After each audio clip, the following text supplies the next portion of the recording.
So there's no such thing as internet here, right? Or is I'm using my cell phone. It seems to be fine.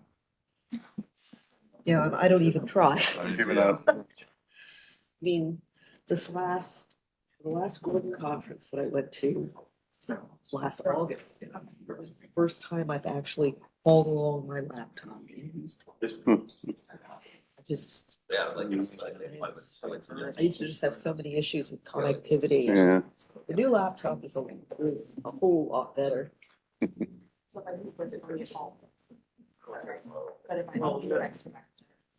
Yeah, that's you in retirement. Huh? Are you enjoying retirement? Yeah, I'm still kind of still involved with the Superfund Center through this following summer, I guess.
All right.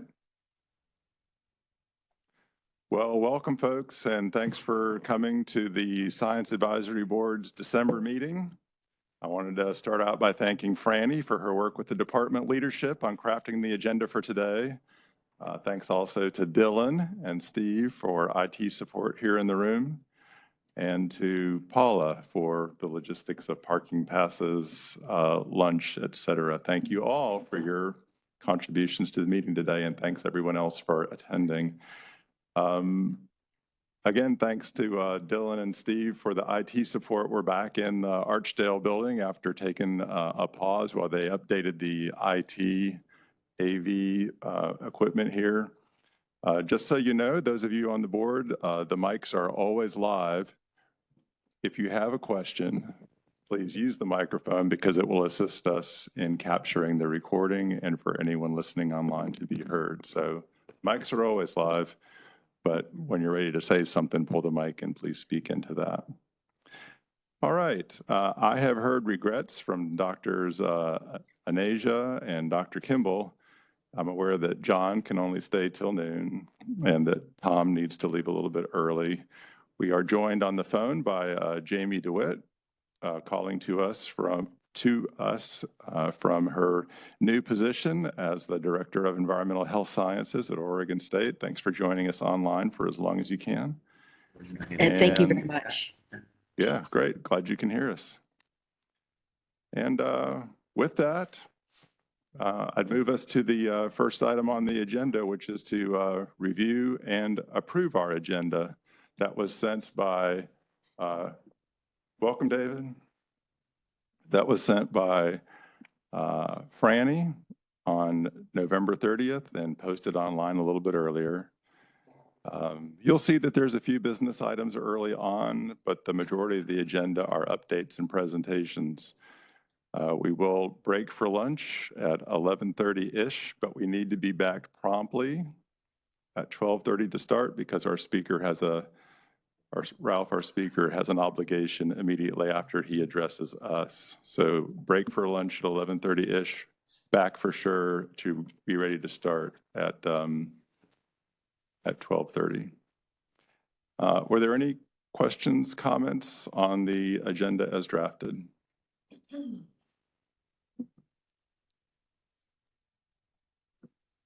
Hearing none, I'd entertain a motion to adopt it as drafted. So moved. Thank you. All in favor? Aye. Aye. Aye. Great. Anyone opposed? Thanks. Then we're on to the next step, which is the ethics statement. That's on the screen now. Thank you, Dylan and Franny, and I'll just read it, and then we'll pause to see if anybody has anything to declare. In accordance with the State Government Ethics Act, it's the duty of every board member to avoid both conflicts of interest and the appearances of conflict. If any board member has any known conflict of interest or is aware of facts that might create the appearance of such conflict with respect to any matters coming before the board today, please identify the conflict or the facts that might create the appearance of a conflict to ensure that any inappropriate participation in that matter may be avoided.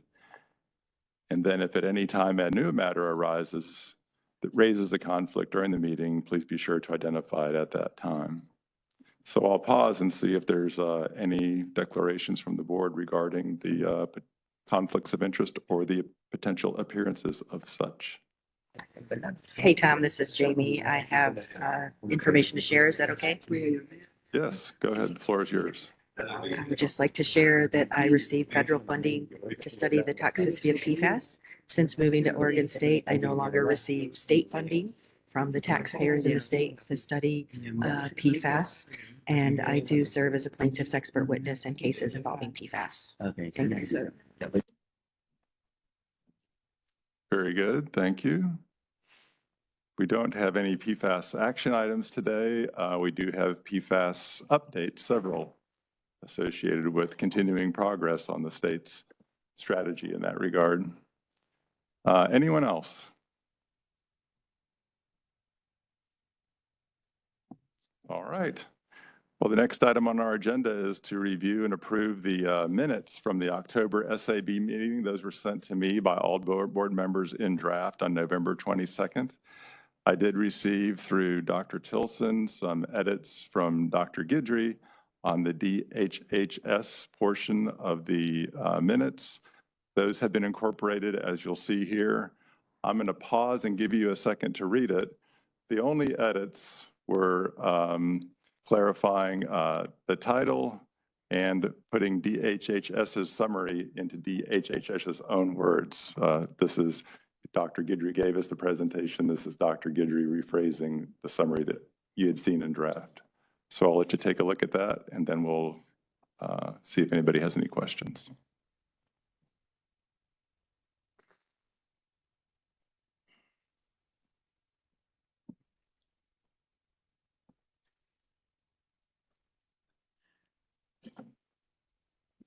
I do have a question. Item number 3 there, is that report available? I wonder if it could be linked. Let me see. So item number 3, climate report was just submitted. Wasn't sure who was I'll submitted- ask submitted Dr. to. Guidry, who happens to be in the audience, is the report that's referenced there available? They're all available. We can, sure if they're linked, but Okay, that's from, they come from each agency and then there's a joint so submitted to where? to the governor's office. To the governor's office. Okay, thank you. So for anyone listening online, the point was that there's a climate strategy report that was referenced at the October meeting. The question was whether or not the link to the report could be included in the minutes. It sounds like that's possible. Any other questions? And these are the only edits that Franny and I have received on the draft that was submitted to all the board members.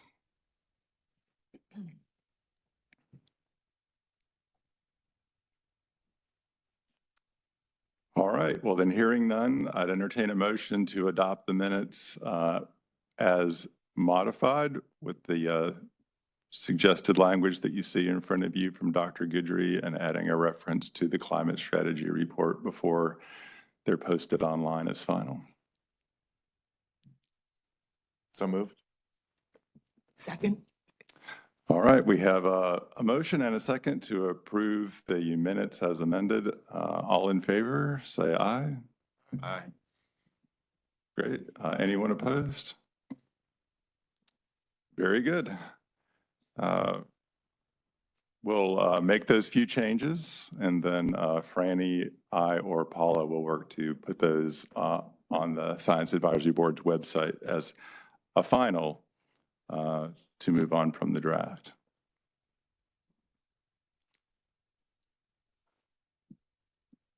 Before we move into the updates from the agencies, which is the next item on the agenda, and then the presentations, I wanted to ask if we've had anyone sign up to speak during the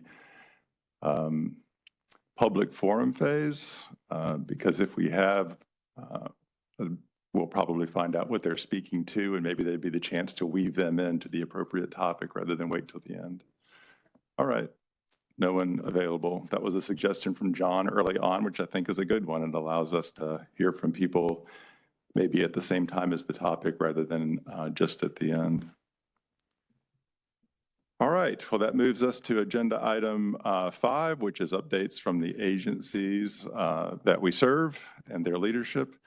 We'll get an update from DEQ and DHHS.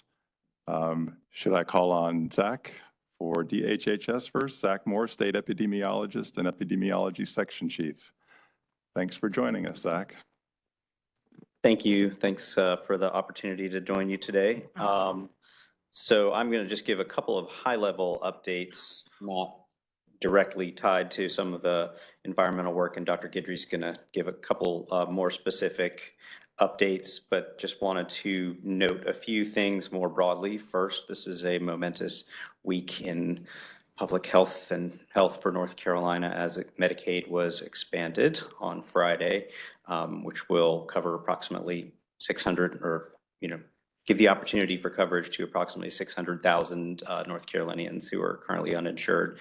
And on the first day of expansion on Friday, approximately 270,000-ish moved over from people who had been on limited family planning Medicaid, moved into full Medicaid, and now have full coverage. So this is exciting and has a lot of implications, including for work done by this group, to the extent that there are human health effects and implications for needs for medical care. So very exciting week for us in DHHS and across the state. And then I'm also just going to briefly mention another hot topic for December, which is our current issues with respiratory virus season.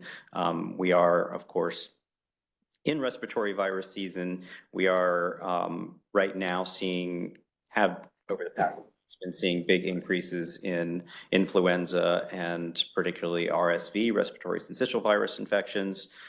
We've been sort of at what some of our epidemiologists have called a high plateau with COVID, but we're now starting to see increases for COVID in our municipal wastewater testing systems that are operated out of Dr. Guidry's group.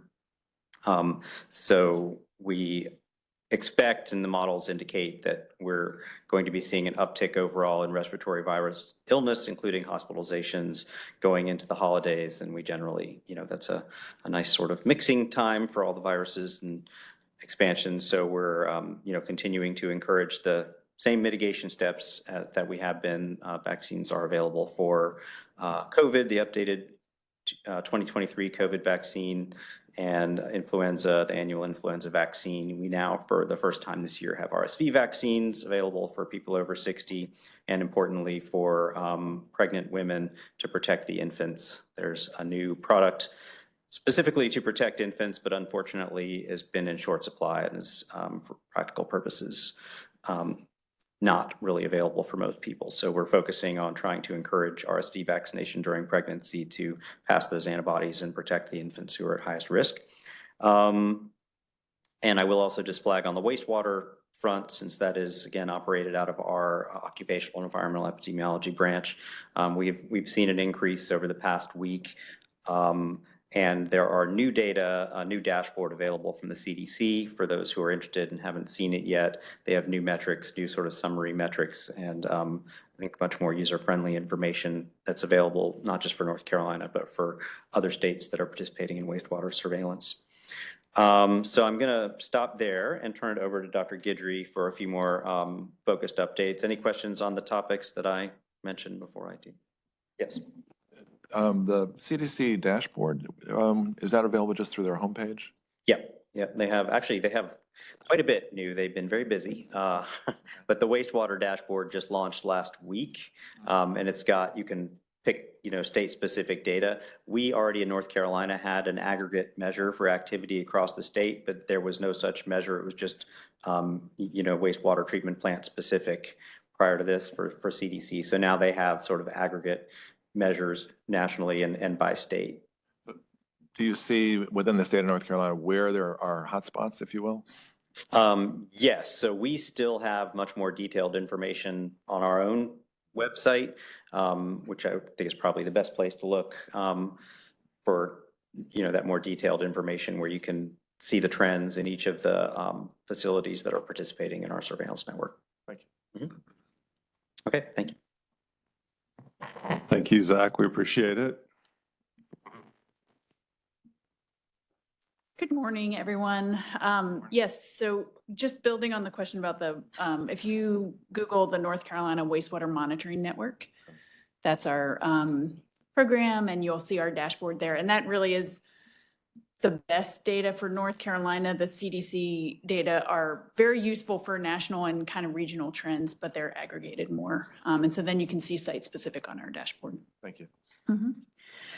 Okay, just a couple of additional highlights from DHHS.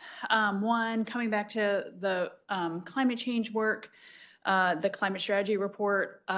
I did actually send you the link to the strategy reports, and I copied Tom and Franny, so it can be added to the notes if needed.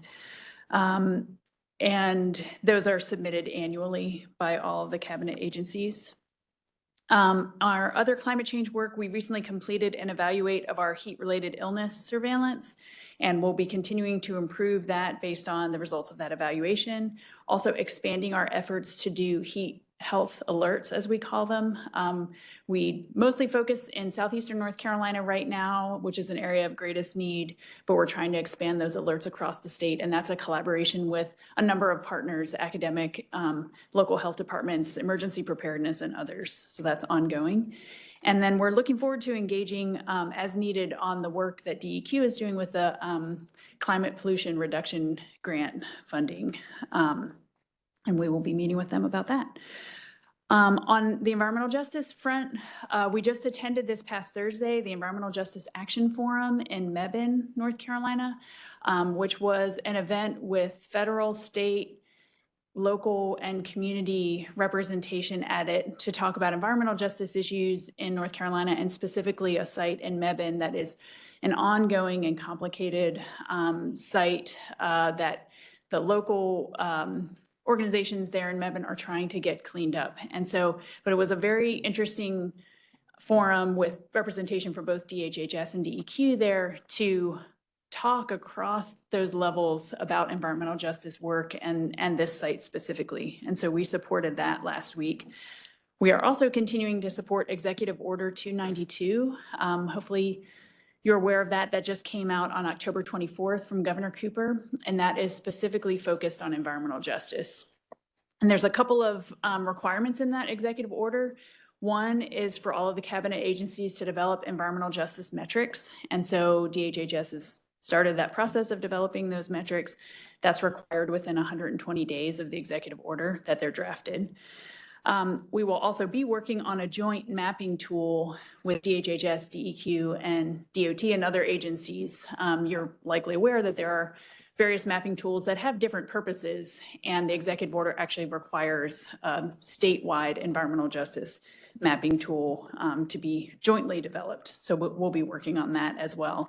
And then there's also requirements within the executive order around measuring cumulative incidents and, cumulative impacts. And that, referring to the fact that some communities receive multiple impacts from different sources of pollution, but that can be very hard to measure and to estimate. And so the executive order is requiring some efforts to develop those measurements here in North Carolina. And that is a collaboration with academic partners to do that. The last or almost last thing I'll mention is our environmental health data dashboard. We did add the CDC Environmental Justice Index to our environmental health data dashboard, and we're continuing to add and update that dashboard with feedback that we're receiving from our advisory board and others. And I invite you to visit that if you'd like. And then last, I'll just say on PFAS, briefly, we continue to support DEQ's work on PFAS as needed, and more will be coming in 2024. So thank you. Thank you, Dr. Guidry. Before you get too far away, let's see if anybody from the board in the room or Jamie online, if she's available still, has any questions for DHHS in general.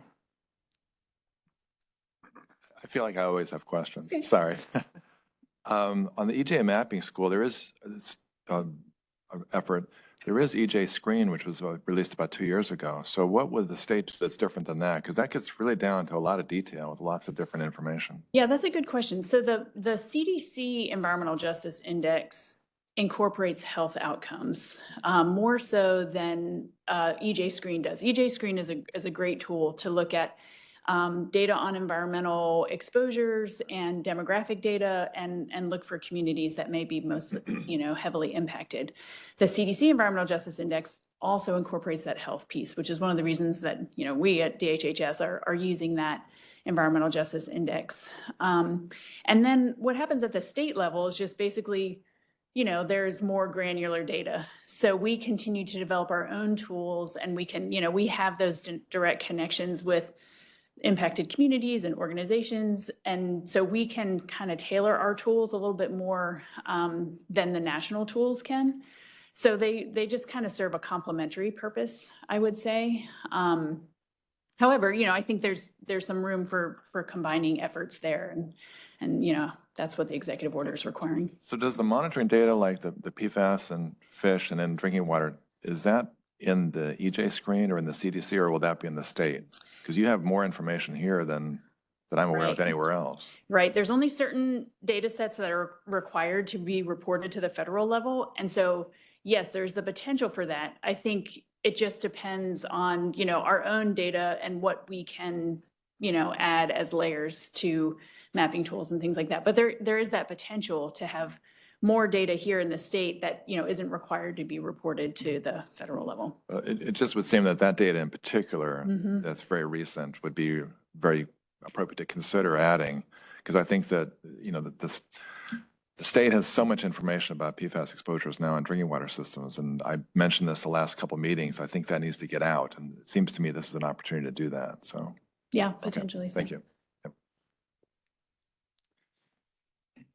Thank you, Virginia. We appreciate it. For the DEQ update, I'm going to call on Assistant Secretary for the Environment, Sushma Masemore. Good morning, board members. Again, thank you for being here. We appreciate your time and dedication to providing us advice and information. I'm actually going to start where your last question was, DEQ's data related to PFAS in our water systems. I wanted to just give you a high-level update on where things are in terms of our monitoring of PFAS. First of all, we mentioned a while back that we have a series of 700 wells. These are called ambient monitoring wells that measure groundwater quality. These are ambient wells that are not used for drinking waters, but there gives us a state of what the water quality is across the state. Of these 700 wells, they're located around 235 locations across the state. So it gives us a broad overview of what's the water quality in these different places. So our DWR team, Division of Water Resources, has been systematically taking samples and measuring for PFAS. We had to go back with some of them to do the full Chemours Table 3 plus compound analysis. So that's being added to the list. But overall, 296 of those wells have been sampled. We have that data available. We'll be making that publicly available once all the QA analysis has been done. But of the wells that have been sampled, we are finding some that are above the EPA's proposed national primary drinking water standards, those MCLs and the hazard index that you heard about in the past. We'll provide the statistics and the data in the coming weeks as we release that information. Similarly, we have been testing our public water systems. These are drinking water supply, as well as treatment plants and drinking water systems that are providing mass quantity of water to large metropolitan areas, but also smaller privately owned systems that support daycare, schools, non-transient and non-communities. All those systems are part of our review. There's a total of 546 such smaller systems. We call it public water systems. And we have systematically, again, for the last 3 months, sampled all of them and are in the process of finishing the sampling and releasing that data. We are finding detects of PFAS that are above the drinking water proposed standards. So just as a high level of the 286 samples that were tested, that means 286 smaller systems, 21% of those systems were above the proposed MCLs in the hazard index. As to where they get their water, it varies between surface water intakes and groundwater intakes. So one of the things we're looking at is as these large and small systems will have to comply with the federal MCLs in the coming years, what can we do as a state agency and the Environmental Management Commission and this board to clean up that water that eventually will be in the drinking water supply? So we are in the process of addressing surface water standards as well as groundwater standards. At a high level, we know that about 40% of those systems that are exceeding the federal MCLs are getting their water from surface intakes. So when we reduce PFAS pollution from those surface water sources, we are going to help these drinking water systems in reducing less and perhaps even the cost for those systems and its impact to the ratepayers. About 19% of those drinking water systems rely on groundwater supply. So when we address groundwater cleanup through our own standards, we'll be able to support that particular drinking water sources. So I hope you get a sense of what we're trying to do here through our standards development. At the past Environmental Management Commission meeting, we provided a fairly lengthy information item to the commission.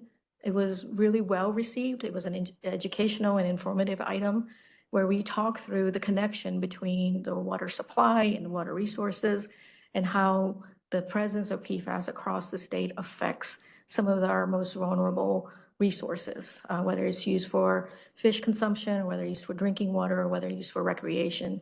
All of those connections are what we're trying into the EPA's proposed standards and how complementary state regulations and policies can support cleaner environment and cleaner drinking water for all North Carolinians.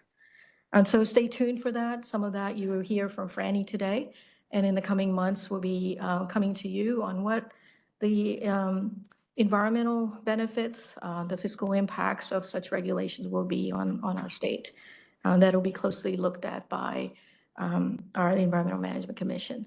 We do have some lingering questions. We're coming back to the board for continuous advice and support. Now I'll transition to the one item that may be on the top of your mind.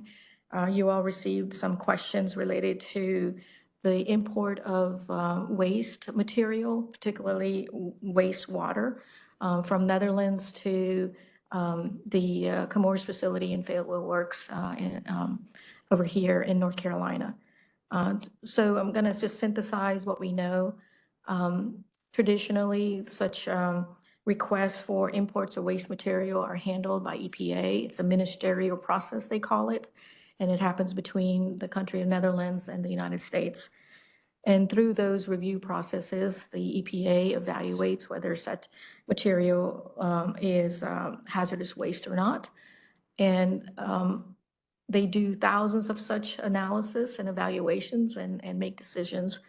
This particular evaluation was done by those office folks, and at the end of the day, they did approve, conditionally approve the import of that waste transport request from Netherlands. It was in the news, everyone found out, we found out at the same time that the public found out, and then subsequently we asked EPA questions. We also asked Chemours some questions through a letter, a formal letter that documented some of our requests for information, and Chemours responded by November before the November 15th deadline. And those questions actually enlightened us as to what was happening, where it was coming from, how much it was coming. And as a result, we learned the most important item, which was a misrepresented an error in the import amount. It was not going to be 2 million kilograms or 4.4 million pounds per year. That was EPA conditionally approved based on the request. It was supposed to be around 200 to 400,000 pounds per year. So with the information that Chemours provided to DEQ, EPA read that letter, and as a result of that, on November 29th, they withdrew their conditional approval to send wastewater shipments with PFAS chemicals to the Chemours Fayetteville site. And so that's where things are. That withdrawal is in effect. There will be, under that approval, no waste shipments occurring, is what we understand from EPA. We continue to work with EPA and ask questions related to their review process, as well as the kind of questions that we all have and they have.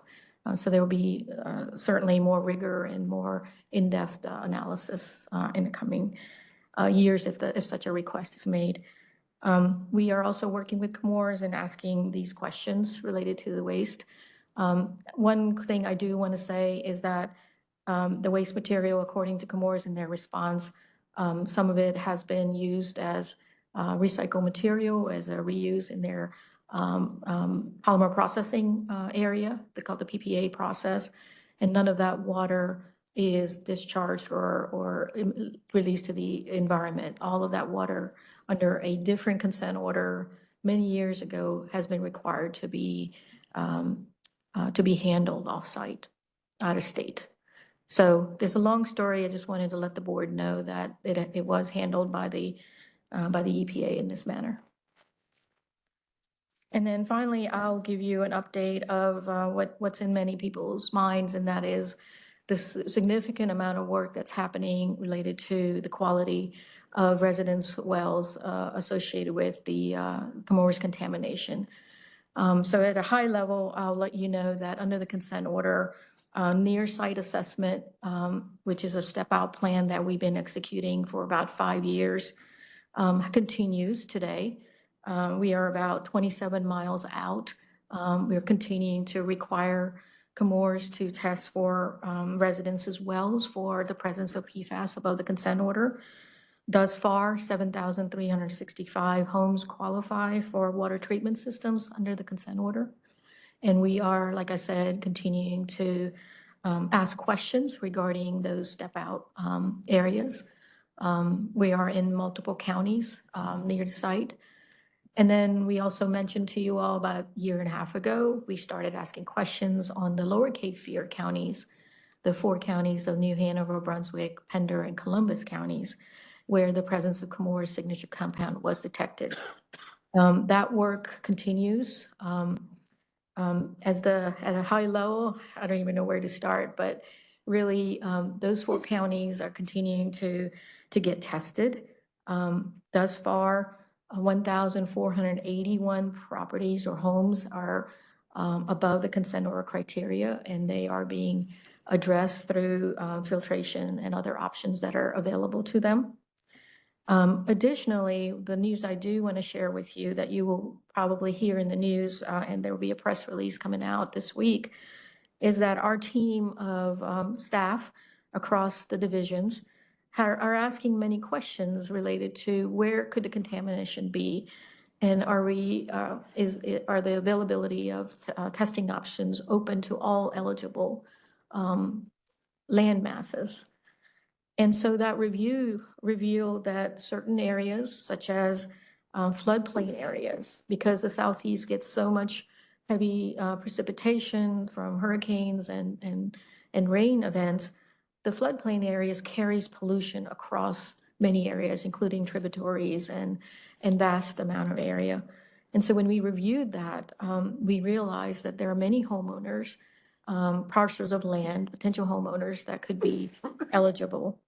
So adding that to the matrix, adding expanded layers of those water and wastewater connection lines because those lines have leaked over the years and they have spread the contamination to other areas that would normally not get. So when we added up all the areas associated with floodplain, and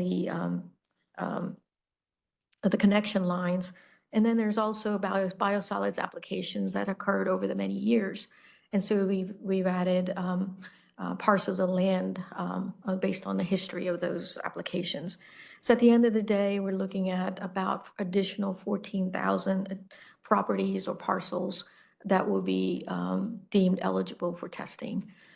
And where this helps us is not only those homeowners have an opportunity to understand whether their wells are going to be affected and what options they have for filtration, but it also helps DEQ and our partners with what the extent of the contamination is so that we can take those necessary next steps for how far out we go beyond those and then what cleanup requirements are met. So that is ongoing. Our work continues. I also wanted to let you all know that in the process of testing these homes, we learned, our Division of Waste Management looked at the trigger points. There's these consent order trigger points, and then there are these, what we call the drinking water proposed standards that could be deemed as trigger points.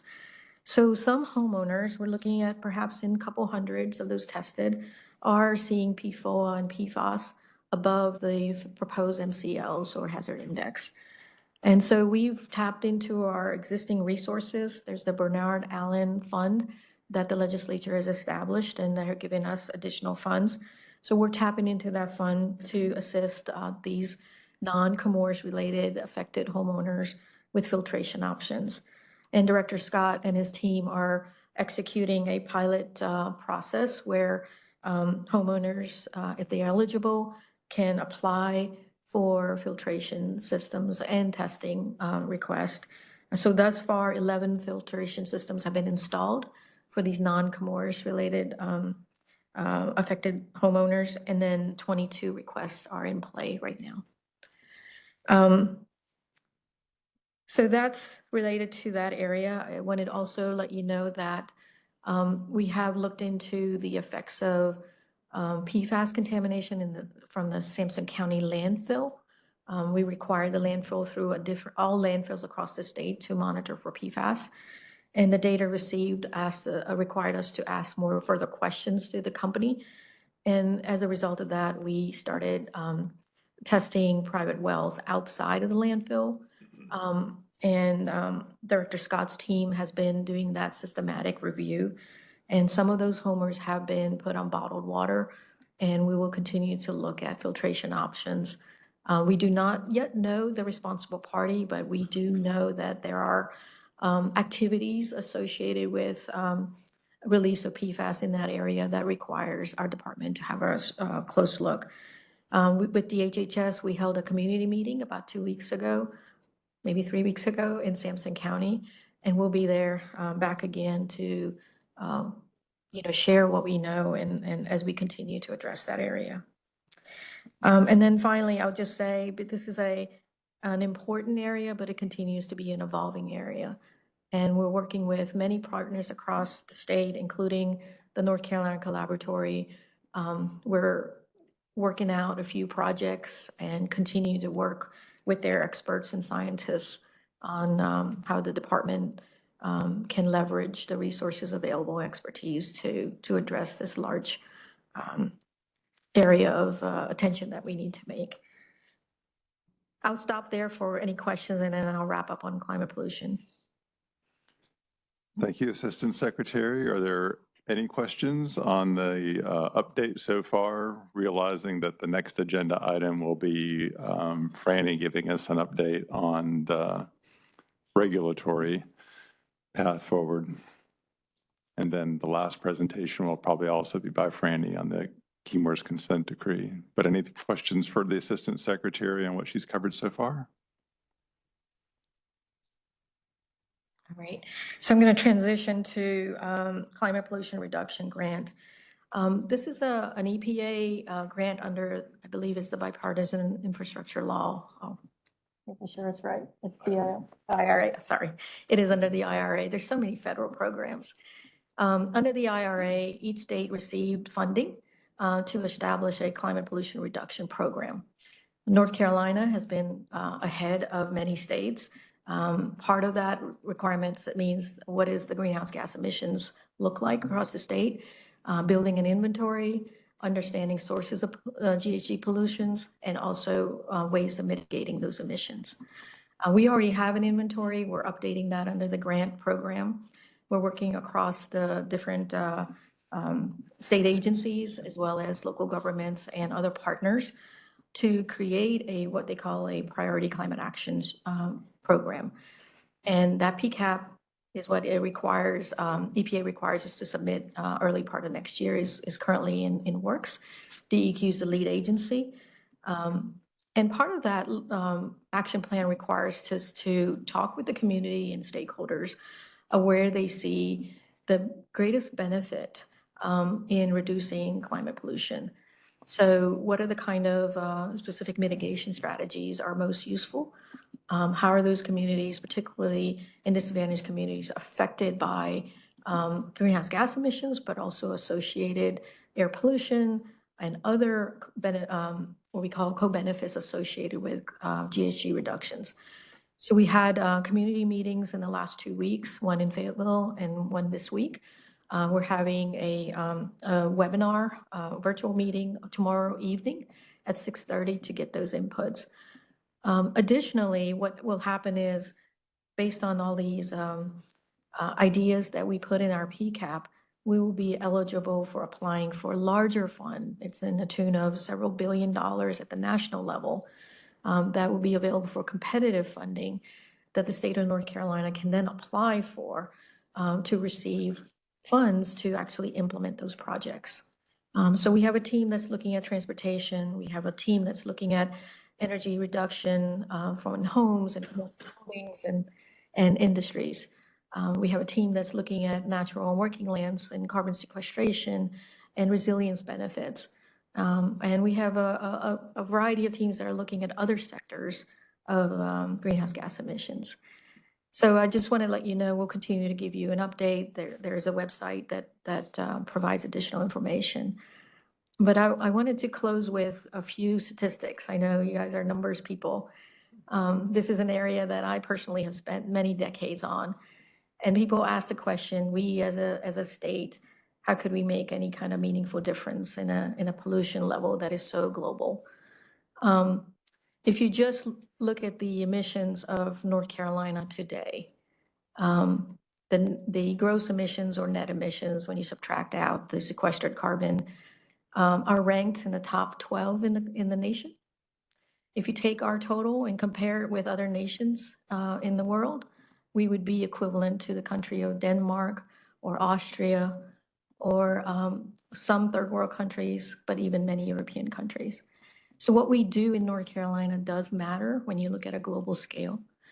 But most of all, many of these solutions that we've identified over the years have a positive net benefit in other environmental benefits, but economic benefits. It's an opportunity for the state to be a leader in many sectors, to grow our economy, to create new jobs, but also create more sustainable, healthy environment for future generations. And so we articulate that in our planning strategy and hope the rest of our state joins us in that. I'll pause there. Well, thank you. Questions on the second part related to path forward on climate, building on all the work that's been done so far. All right, thank you. All right, thank you. That moves us on to the next agenda item, which is a series of updates, a couple before lunch and a couple of after lunch. The first one will be given to us by Dr. Franny Nilsson. It's an update that Susma just referenced, the presentation that was given to the EMC, and we're going to get an overview of that from Franny. And just while she's getting set up, I'll remind all of you on the board and others that, of the state's PFAS strategy. You can go back and reference it if it's been a while since that you've looked at it. we've certainly lived it through the board through a while. It builds, I think, wisely on EPA's PFAS strategic roadmap. State's approach takes advantage of the resources that EPA is bringing to bear on some of the relatively data-rich PFAS chemicals like PFOA, PFOS, GenX, builds on those and is moving them forward. I think that's what we're going to hear about next. And as you're aware, the state has already compiled lists that can be updated with time on other important PFAS chemicals in North Carolina for which national action may not be coming, but action in North Carolina would and could follow. So there is a national roadmap and a state strategy, and DEQ taking EPA's material forward into state rulemaking is one step of that Franny is going to talk to us about. Good morning. Thanks for coming in person. It's nice to see everyone. I'm going to give you a brief summary of the more lengthy presentation that I gave to the EMC about a month ago. This is a synopsis of all of the summary toxicological information that is supporting all of the background work for these laws. Okay, so there's a couple things I'm going to cover. Just a review of how we calculate these standards, the proposed PFAS we're including, and then the available toxicology information. So to review the groundwater quality standards calculations, this is the rule reference. And are you seeing it on this TV? Mm-hmm. Oh, yeah. We are. The calculation is, oh my goodness. The calculation is I think pretty straightforward. It's similar to a lot of other calculations we have for drinking water equivalency levels and things like that. But for both the cancer and the non-cancer equations, there are a few things that are really important. One being the reference dose, which is the RFD, the body weight and the exposure factor metrics are set based on our rules, and they've been recently updated by the EPA. And so whether or not we use the new or the existing exposure factors is a point of conversation right now. The cancer equation is similarly, I think, straightforward. It uses all those exposure factors and then also the cancer potency factor or slope factor in calculating the water quality standard. As far as the surface water quality standards calculation go, it's quite similar. And this is where the updated human health criteria really comes in. And the groundwater standards using the existing one creates the most conservative calculation. But in the surface water is where the bioaccumulation information plays a role. So this is determined using these human health criteria calculations. The same is true, use the reference dose, the relative source contribution, and then these exposure factors that are highlighted in red as body weight, water consumption, and also fish consumption. There are two water quality standards that we're talking about for this rulemaking activity. The first one is this fish consumption standard calculation. And this is the calculation where we're using the bioaccumulation information to calculate the value of water that is protective of the fish in the water for human consumption, if that makes sense. These are the same. There's a non-cancer and a cancer equation. The exposure factors are included in here. And so in this slide, we have the 2015 update from EPA to the exposure factors. So the weight is higher, the fish consumption rate is higher, and also the water intake is higher per day. This has included the BCF or the BAF as a bioaccumulation factor. And so those are numbers we've talked to the board about at a few meetings. This is the first water quality calculation, and this calculation is used in the second calculation, which is the water supply standard. And so this is for water and fish consumption. Both of those numbers come into play here. Again, reference dose, relative source contribution, and all the exposure factors. But the previous calculation is included in these. As far as the proposed PFAS compounds that pardon me, that we're including in this rulemaking package. We started with a list of 9, and they are these 9. I'll just give you a second to look at it, but these are all of the 8 of the 9 compounds that the EPA is providing reference doses for.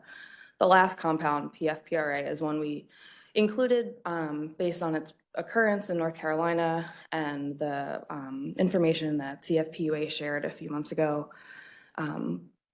There is a reference dose for this, and however, the issue with including it in our rulemaking package is that there is no EPA-approved test method for this compound.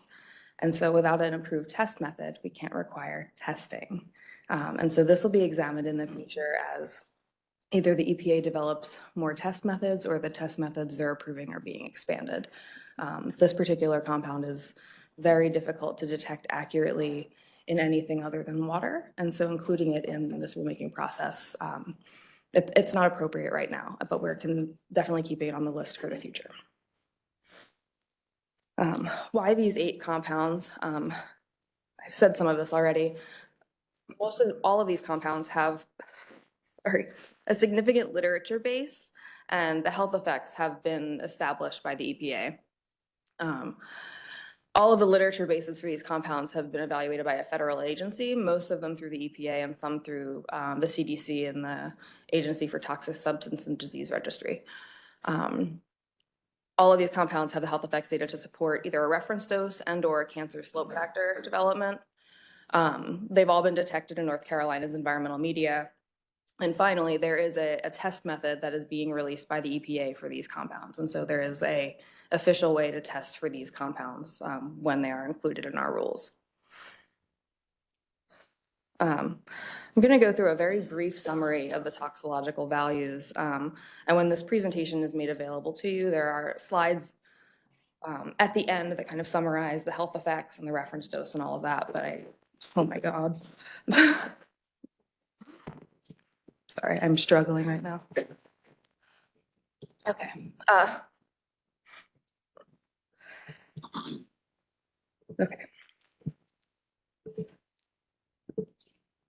Okay.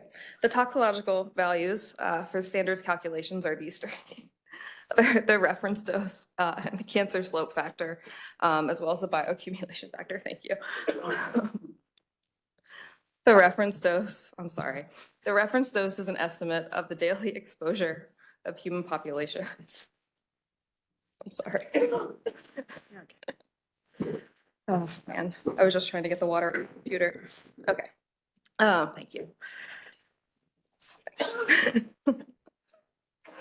Oh, man. Okay. The reference dose is a number that is calculated. So it's a value you can be exposed to for a lifetime without any deleterious effects occurring. The cancer slope factor is the proportion affected per unit dose of a compound. And so this is used for a relative potency comparison between different chemical substances. And then again, the bioaccumulation factor is for surface water standards only, but this is the amount of chemical taken up from the water and includes a contribution of diet of the organism. So there are 2 of these. There's a bioconcentration factor that is a lab-derived value, and that only includes the uptake from the water. And the bioaccumulation factor is a field-derived value, and so it includes uptake from the water and any contribution of the chemical to the organism's diet. So this is a more accurate number, and this is what we are using for our standards calculations. This is a table of all of the values that we're including and their sources.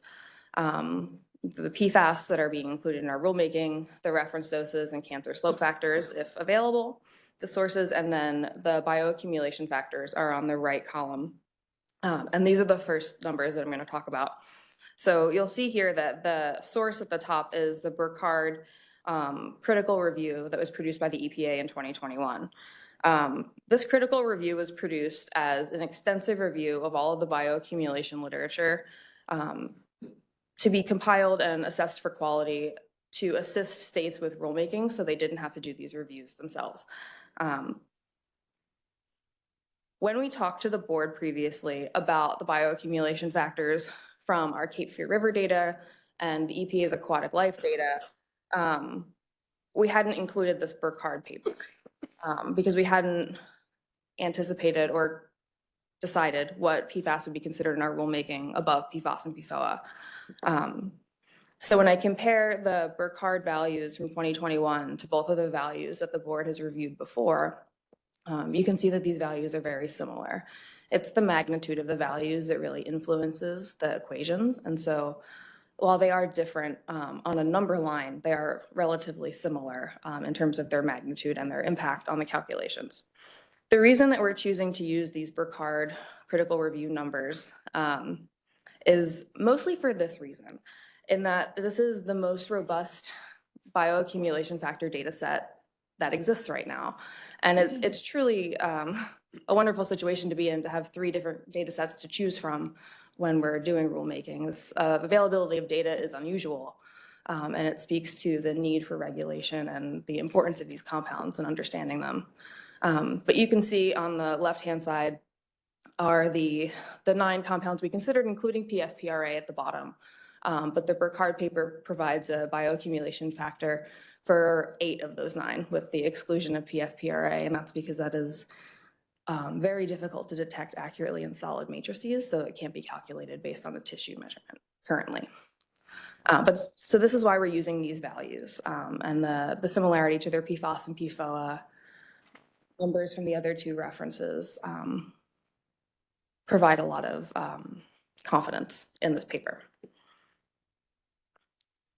I should also say, each of these values, and this is in the kind of supplementary slides, is derived not from one study or a few studies, but in most of these cases, with the exception of GenX, upwards of 50 or 70 studies. This is an extensive literature review, and so these values are very robust, and we have a lot of confidence in them just based on the number of studies and data points that are included in each of these calculations. Pardon me. The next values I'm going to talk about briefly are the reference dose and the cancer slope factors. The cancer slope factors are the first ones, because there's only 2, I'm going to talk about these first. The cancer slope factors are potency factors, as they're referred to in our rules. For PFOS and PFOA, both come from the EPA's Office of Water Toxicity Assessments that were produced to support the National Primary Drinking Water Standard, proposed National Primary Drinking Water Standard. Through both of these, we have very high confidence in them. PFOS was listed as carcinogenic or a likely human carcinogen recently with their update to the toxicity assessment.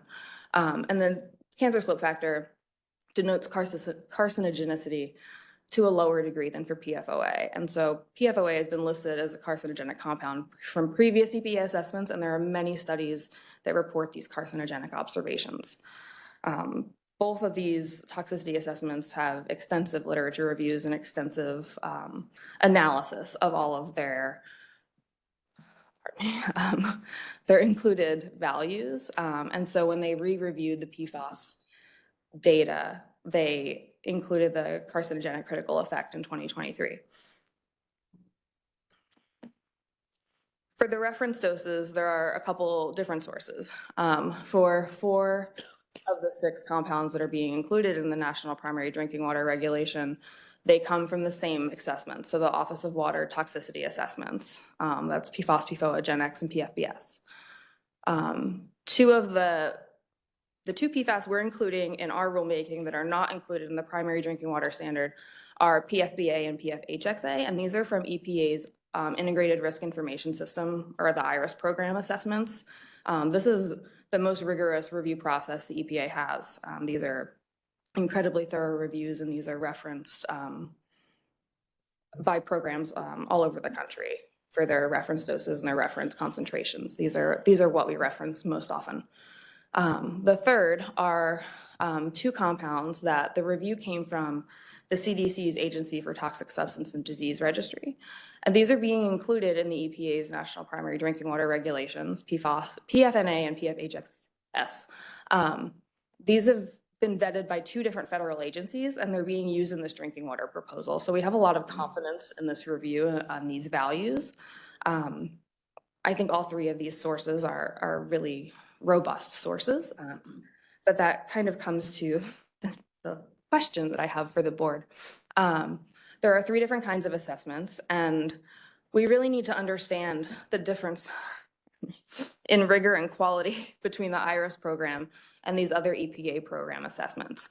I've read all of these reviews. I think they're all robust. What we need to understand is based on your expertise and your evaluation, if you also agree that they're equally robust or not. And we just want to understand the difference in these assessments. And so I've been communicating with the EPA to understand how and why these were done this way. But we are interested in your input. And so the question that I have for you is, how can I provide details of these assessments for your review of the quality and rigor of the assessments? I can provide, a list and things can just be checked off, or we can have kind of an ongoing conversation. But this is an active rulemaking activity, and so the timeline is quite short. And so I'm very happy to provide things and summarize them all for an easy review on your part. But this is my ask to you right now, and we don't have to talk about it, or we can, but that's all I have. So the rest is just our contact information. I've taken some of these slides from both Bridget and Chris. Thank you, Franny. You have Assistant Secretary Sushma Masemore behind you. Do you have something to add before we take questions? And then we'll revisit the question that you posed.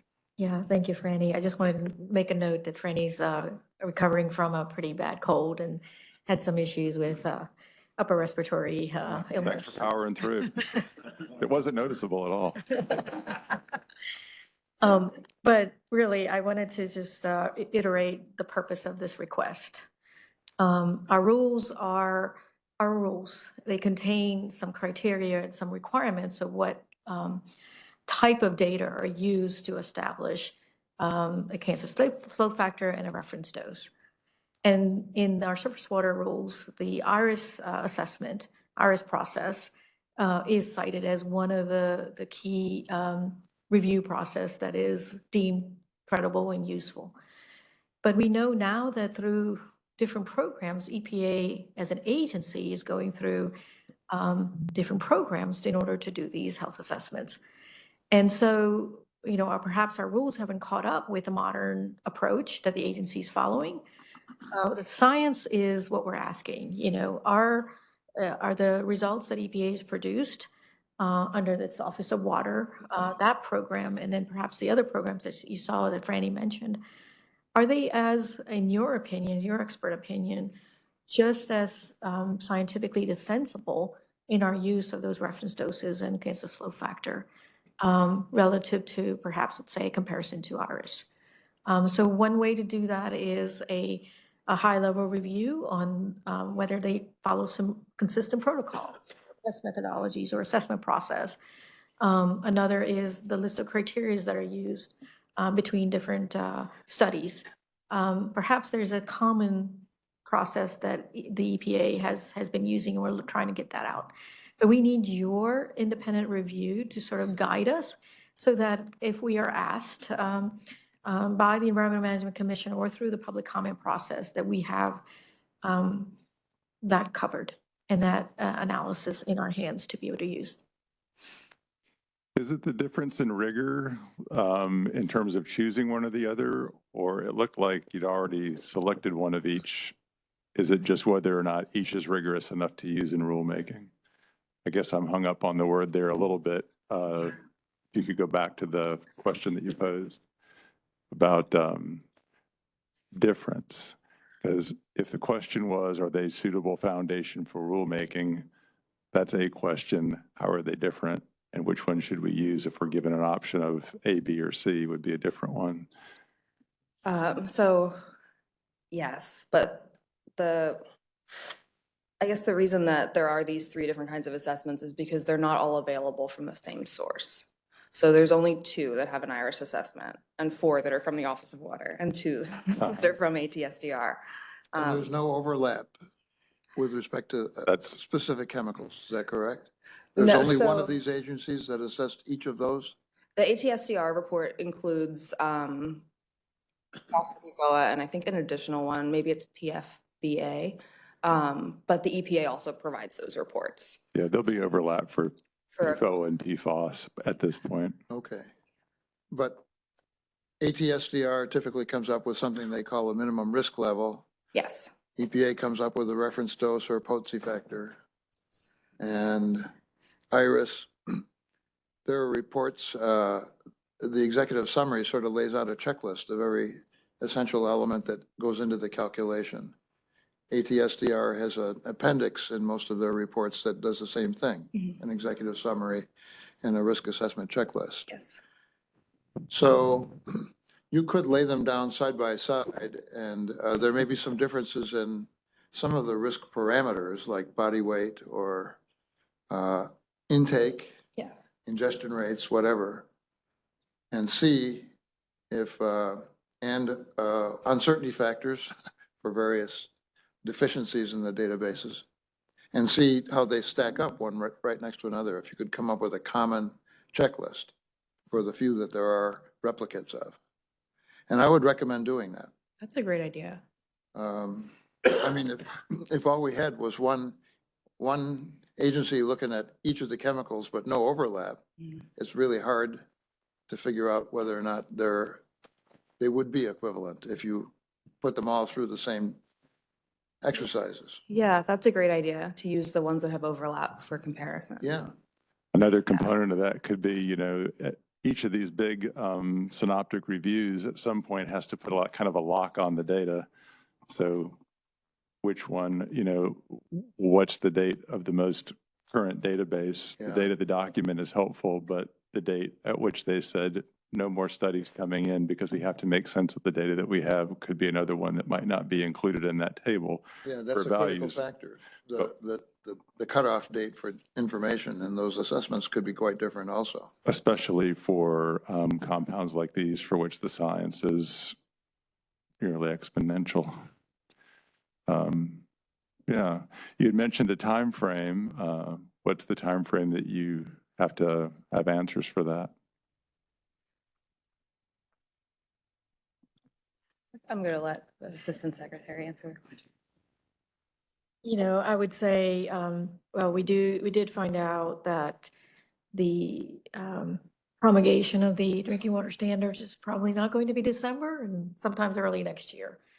So that has given us a little bit of wiggle room. I mean, because we're relying so much on the drinking water standards and the associated docket for supporting our own actions. So I would say starting January to when we go to public notice, if the EMC chooses to move those rules forward. So that's about May period, that we would need your guidance.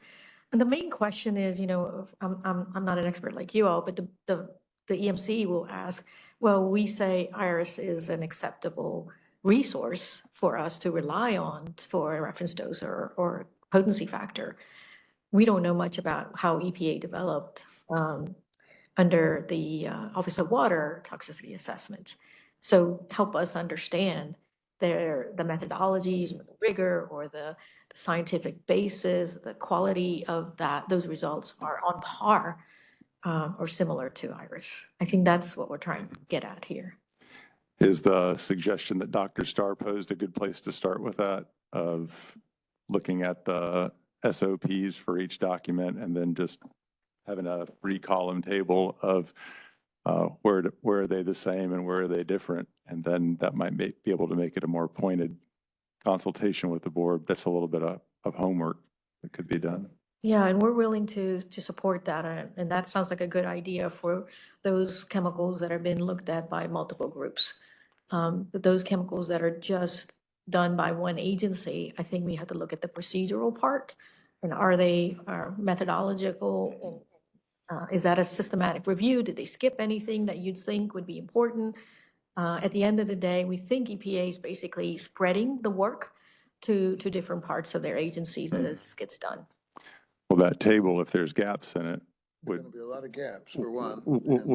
would be helpful, I think, in terms of guiding the feedback that you're seeking, which is in terms of like level of rigor. If one of them has, 20 lines of steps, and there is no equivalent step for another one that'll be telling. It doesn't mean that it wasn't done, but it might mean that it just requires another look. So I think it will help compare and contrast and then lead to the level of rigor point that you make. But at the same time, having 20 steps or 50 steps, you may find that some of those missing steps are not essential and or required in order to have confidence in the data. Yeah. Yeah, and that was the point of the question that I asked at the outset, which is it just a comparison and contrast, or is it maybe a simpler question of, are each of these suitable for suitable level of scientific rigor to support rulemaking? That's our basic question. Yeah. And, your thoughts on, building that confidence would be deemed well received, I think, all of us. I'll be glad to work on a charge to that effect. I think, if that's the underlying question, and then there's a couple of granular science questions to answer it, provided we can use the table as a foundation for not all of us having to do that assessment on our own. That seems like a productive path forward on your question. Okay, great. I can do that. I'll do that maybe next week. And just so that I'm understanding, so it sounds like this table, one, we could have all of the chemicals and then understanding which ones were evaluated by which agency. Sounds like there's only one agency, there may be multiple agencies. So that's the first thing to understand, where there's overlap and where isn't. Where there's not overlap, that understanding, is that methodology one that we feel scientifically sound that could be used for rulemaking? Where there is overlap, then understanding the different methodologies, then potentially we could lean into to say, for these overlappings, we think this one is more sound than that one. And then Sushma, to you, thinking from the regulatory process, if IRIS is the only one that's called out in, I guess, it's rule or statute? Probably rule, whether or not there needs to be any changes in rule, one, to allow for other agency standards, and if for the overlapping ones, that one of the other standards is chosen above IRIS, does there need to be any changes in rule to allow for that? That was complicated, or along. That's a great question, and we are considering that. We realize that perhaps that the current approach that different agencies are following for these kind of studies may not match our historical text and our rules. Right. And part of that will require opening it up for other sources. Yeah. And one thing I will say is that this limitation is only in our surface water standards. Our groundwater standards has more larger lists that we can use, like we can use MCLs. So there are inconsistencies in our own program, but we have to use what we have currently in order to move forward. Yeah. And I think the place to start, obviously, is, do we think it's scientifically sound? And then those things can follow.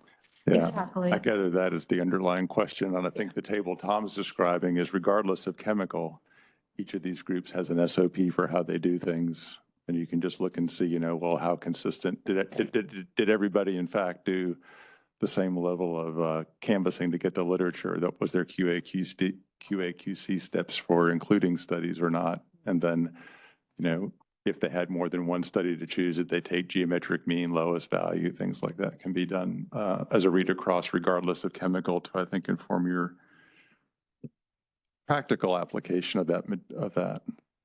Right. And at the end of the day, it is the Environmental Management Commission's decision as to, how they want to proceed. But I think that knowledge and that homework that we do now will be very vital to that discussion and decision making. All right. I just, one more question, then I need to move us along because of the talk that we have after lunch that's on a tight time frame. So just a thought here is that you've got the federal agencies here, but there are also states that develop assessments that also are very high quality. I'm thinking, of course, of California, Texas, Massachusetts. There's other states that are involved as well. So it may be that the criteria are, has there been a systematic review of the evidence? Has there been peer review? Has there been public comment? You might think about the characteristics that are important here, because you've got to use whatever you can use that actually is of high quality. Mm-hmm. And I don't know that this is the only set of organizations that produce high quality assessments.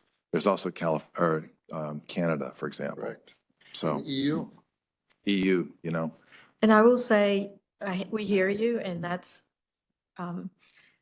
it's doable. Like I said, we have to always go back to our rule text. Right. Right now, the rule allows IRIS, and under Section 304A, which is our Clean Water Act at the federal level. So any publications made consistent with, and it has to be published on the Federal Register under Section 304A. Wow. So our rules are fairly rigid in the type of data that are used in our standards development. And we know that we might have to have that second look to broaden that understanding. But in the meantime, starting with the federal reported values or reports and publications is at least meets those criteria. Thank you. Great. Franny and Assistant Secretary, you feel okay with that path forward? Yes. I'm just going to ask them before we move to the next topic, which is also going to tee up future action. How long is that one? It's only 3 slides. Okay. Are you good to do it now? Sushma's going to do it. Oh, even better. All right. Well, then the next topic, thank you, Franny and Assistant Secretary, for the update that you gave to the ENC and for framing a question that we can help you with. Resolution of that will be Franny and I can do some talking in 2 regards. A synthesis of the SOPs from the different ways that federal synoptic reviews are done for comparison and contrast, and then framing like maybe a 2-tiered charge to the board of our studies that follow, our reviews that follow any of these approaches, suitable foundation for reference dose to be used in rulemaking, and then another one about, to Dr. Tilson's point, if you had a choice between 2, which one might you use? Next item on the agenda, which I'm told is 3 slides before lunch, is an update on the human health risk assessment for 1,4-dioxane in drinking water, and Assistant Secretary Macemore is going to tee that up. And I'll correct, it's only 2 slides if you don't count the title slide. Oops. You said you're a numbers person. I'm counting at number 1.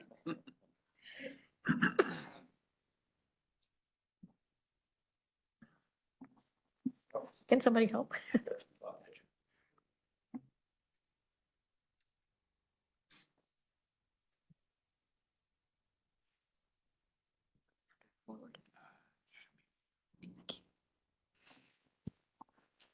All right, great. Thank you.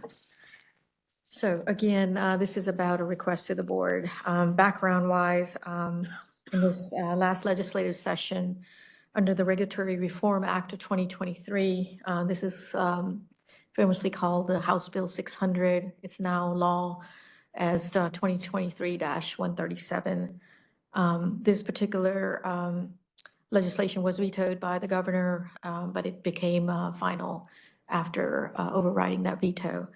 There are a variety of items in there. I'm only going to focus on section 9.A, which is a specific directive to the department. Specifically, it calls out for a study report that looks at the human health risk assessment of 1,4-dioxane in drinking water. This assessment must be supported by peer-reviewed scientific studies, and it is to be reported to the Joint Legislative Commission on Government Operations by May 1st or before. And so one of the thoughts that we had is, instead of the department building this report on its own, that we convene a small team of scientists and experts to conduct the literature review, evaluate that latest science, and help prepare a report. Again, the report must look at the levels of 1,4-dioxane and associated risks to human health. One idea that we have 4 months. When you think about draft report that has to be reviewed and all that, so we're talking about January, February, March, that we could start with a subset of you all to put a small team together. Our suggestions are Dr. Tilson from DHHS to represent your agency as well as the board. And Franny would would lead this effort along with some of our other department staff. And then Dr. Kenyon, with both of yours background in toxicology and related. We also thought it would be good to ask Dr. Knappe for participating in this effort, because he has a lot of real-world measurements and understanding of 1,4-dioxane. He's done a significant amount of work. He's well-renowned for that. We'll reach out to the collaboratory. We reached out to the Office of Research and Development and are awaiting confirmation from one recommendation. And then any other thoughts you have, small group because the timing, but also, something we can hit the ground running.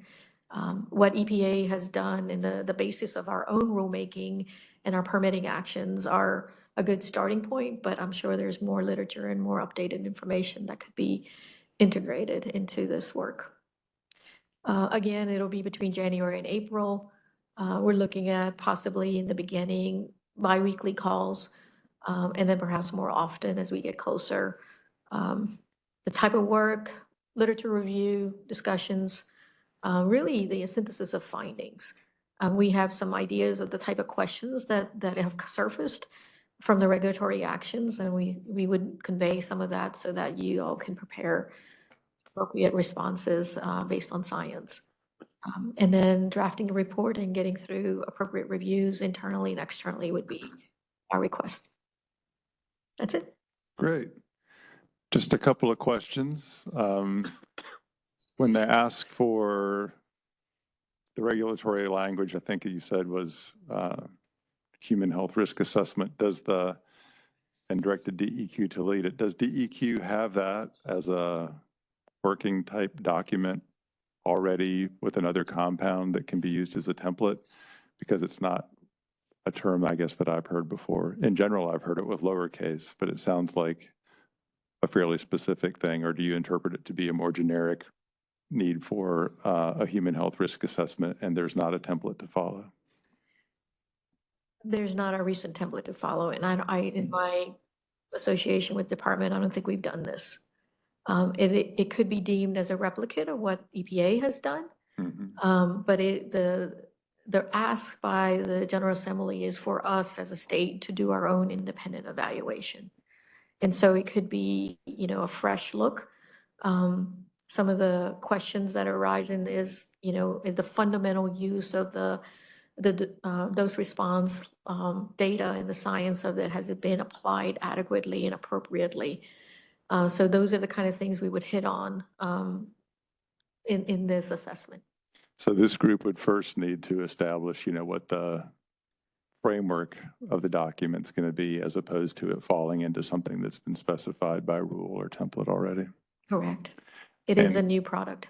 And when you say new product, does it kick out the ability to be jump-started by somebody else's recent synoptic review? Because that's the approach I think that we've taken to some other compounds like TCE or methyl bromide, is to say, we'll take a look, but if there's been a recent synoptic review that at least provides a foundation for the literature review step and maybe some of the data quality steps, we can jump into it at that point. Is that an option?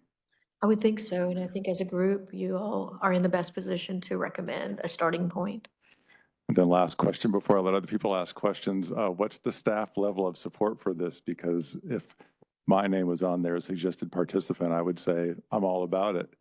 But I would want to know where the horsepower is coming from in terms of pulling the papers, sharing the PDFs, organizing the calls, sharing the minutes, things like that. Yes, definitely. The administrator staff support, even some of the research, we would do that. One of the questions is, what is the unknown? What does the group think? The type of work, what's the scope look like? And that can be completed in the time that we have. So designing the study parameters around the time available, around what you know about what's available literature-wise. There's no reason asking for something that doesn't exist in terms of information and data. So I think we're open to, which way this needs to go in order to meet this milestone. And if additional resources are needed, we'll do our best to try to find that. We could even bring on, PhD or graduate students and to help carry some of the load, but we just need the brain power of you all to make sure that this is deemed credible at the end of the day. Yeah, thanks. I could see it working a number of ways, but one might be a couple of stages to look at what's been available synoptic review wise, and then use that as a foundation for deciding what the level of work is, what the gaps are, and then who the participants would need to be. The synoptic reviews sometimes can identify important people to have at the table who already have this information uploaded in their brain. So maybe it's a group to frame the issue, take an initial look at what's available, and then decide who else needs to be there to dig into the rest of it. What questions do the board members have, though, for Assistant Secretary Masemore? Was 1,4-dioxane the only chemical that was sort of fast-tracked by this proposal? Yes, sir. Why? I mean, this is a short timeline. We're talking about less than about 5 months, Yes. right? Less than that, yeah. Yeah. I think you have, 1,4-dioxane has been looked at by the state, and in 2019, we did that sampling across the Cape Fear River. A lot of study by the various universities have indicated presence of 1,4-dioxane. It has been looked at by other states for their water quality standards.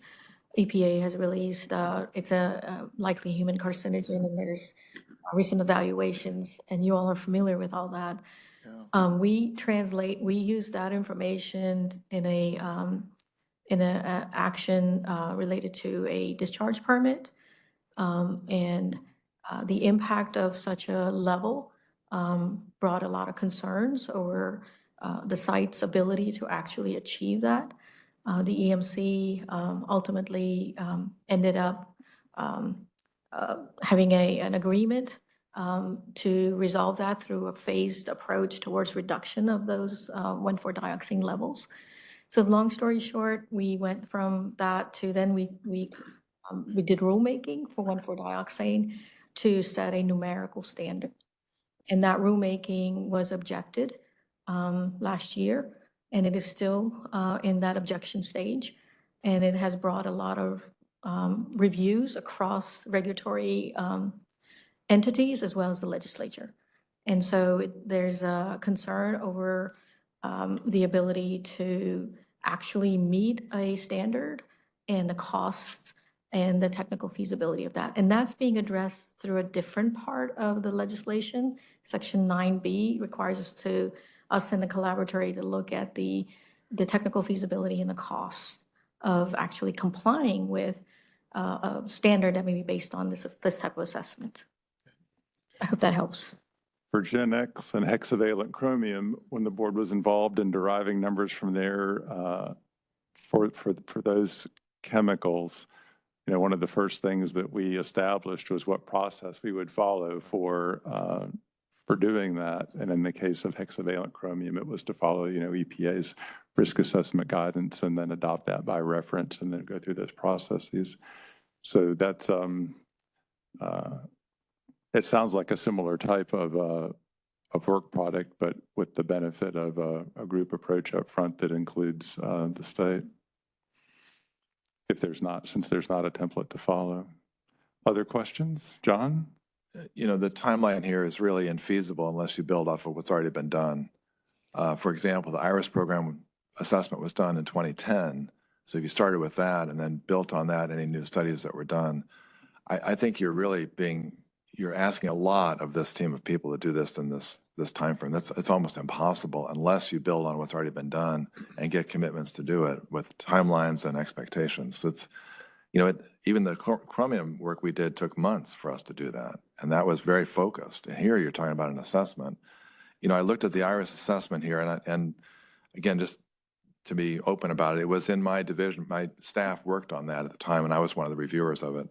But there's certain people that currently may be tapped into that might help. And Eva McClanahan from ATSDR is one of them. She did some of the pharmacokinetic work, and I think you might have been a reviewer too at that time, I think. So, okay, so maybe, maybe Elena can cover that. But And then at NIEHS, it's Andy Rooney. He was one of the key staff members that was involved from NIEHS in the review back in 2010. So people do remember these things. It was kind of burned into them that they worked on these things. Even if it's 12 years ago, they're going to remember a lot of what was the issues at that time. But I'd say it's going to be very challenging. So if you lay out a timeline and expectations of who's doing what, does the product need to go through peer review as well and public comment?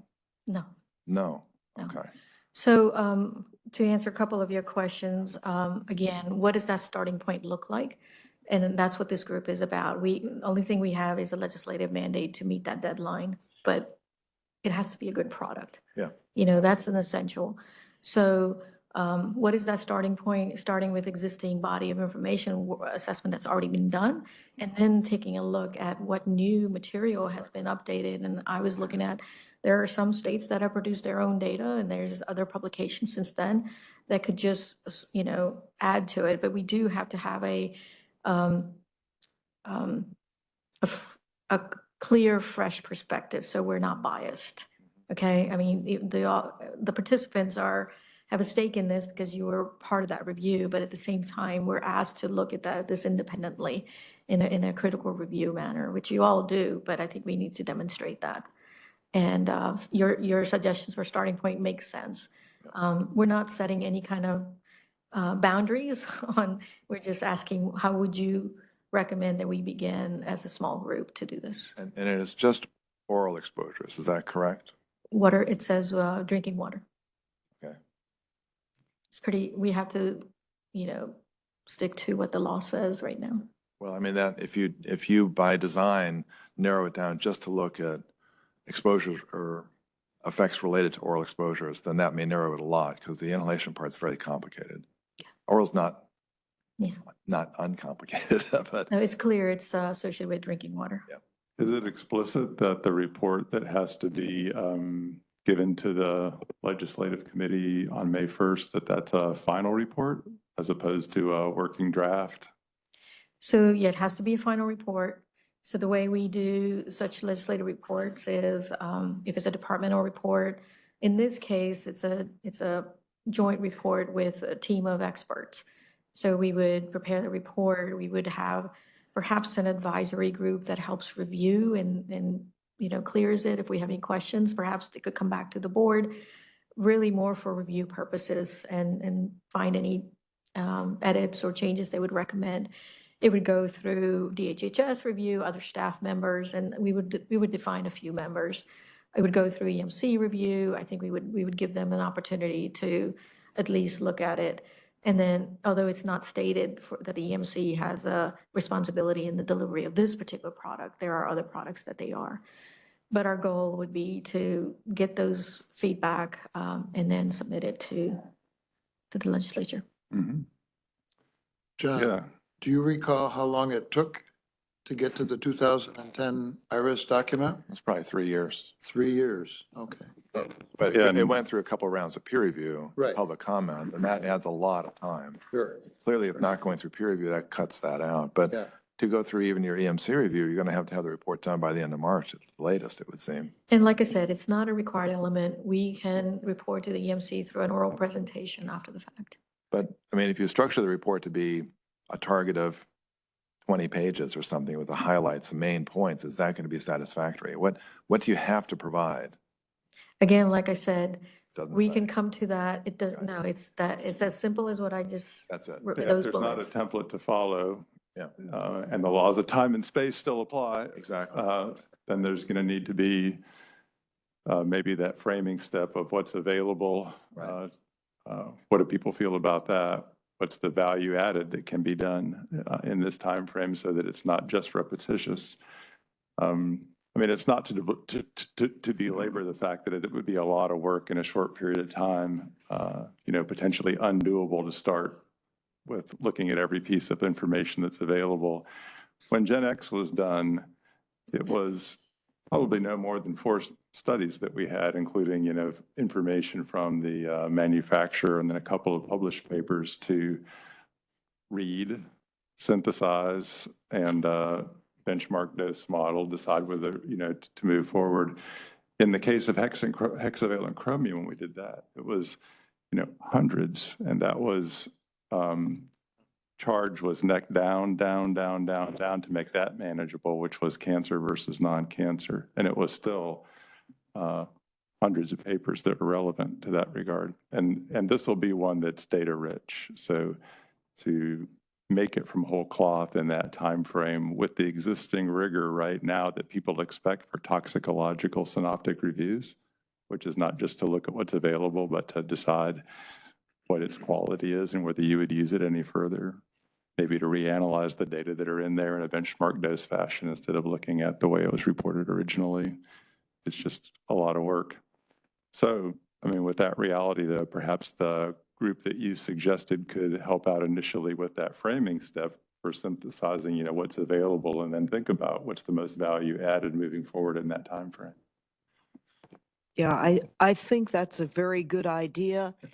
And basically, if you're reviewing the literature, because of the rigor that is inherent in the IRIS process, you can focus on, what has been done, what has become available since then.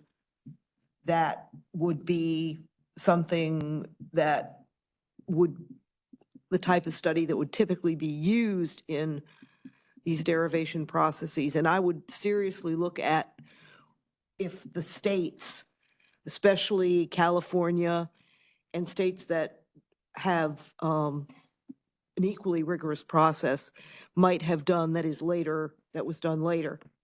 Because the literature did cover a larger cross-section of the literature. But I do agree it is an ambitious time frame, no matter how you divide it up. So we have the request. We are a board that serves the secretaries. Can you put the names back up for your request? Because with the request being clear, with the clarity that there is staff help to lead this with Franny and potentially others. For the board members that are called out there, either in your professional capacity or your board capacity, are you okay with this approach moving forward? Well, yes, overall, but just to be really clear that the content expertise lies within Dr. Guidry's branch. And so when we have these meetings, when we have this thought process, I want to be sure and make it very transparent that I will be relying on and likely including our toxicology experts as part of this. So I think DHHS as a whole, being represented by me is fine, but we will just be really transparent. We'll be bringing in folks from Virginia's team as we think through this as well. That'll be a really important piece of the process, and bringing in the expertise of DHHS that needs to be there. Well, thank you. And you can also say, I don't want to do it. And I just, keep asking, looking for volunteers. And No, I think it's very Elena? appropriate for DHHS to be at this table, be at the table with this, especially being a human health piece. It's very appropriate for our agency. So again, when I see the DHHS in my name, I just want to be very transparent that yes, I will be at the table, but we'll be bringing in the appropriate DHHS Sure. folks with that content expertise. Yeah, especially for the framing, just getting people's minds around the table. And Elena?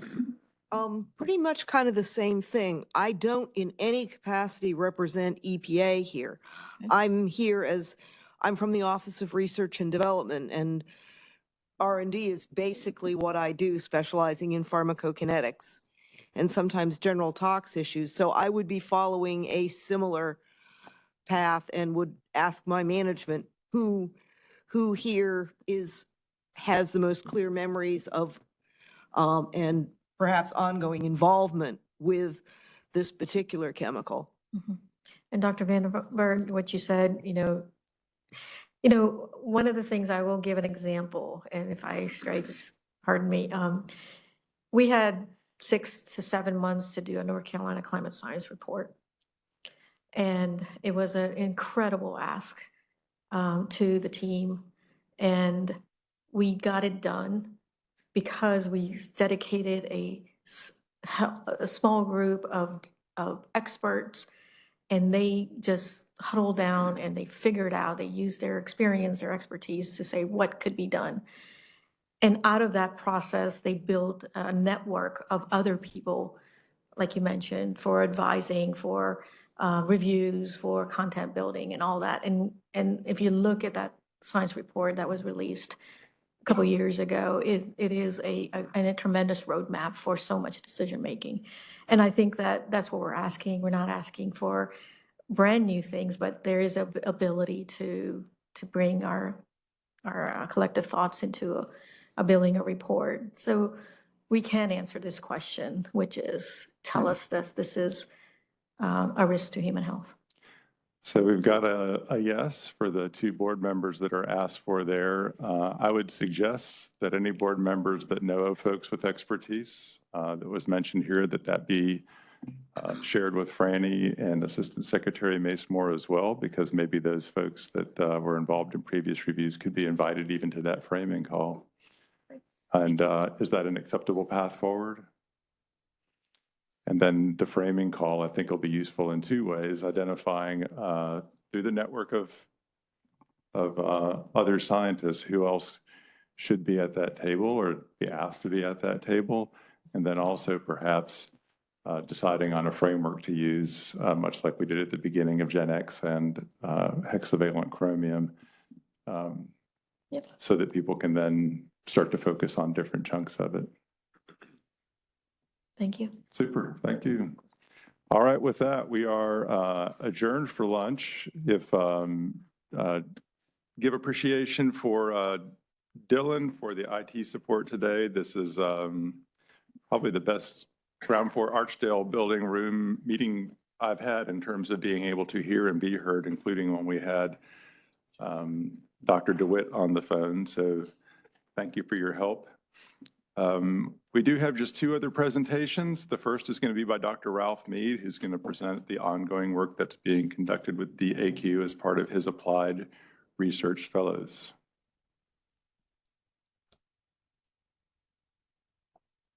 Good afternoon, everyone. Can you hear me? We can hear you well. Thank you. All right. I'm trying to, let's see, turn my camera on.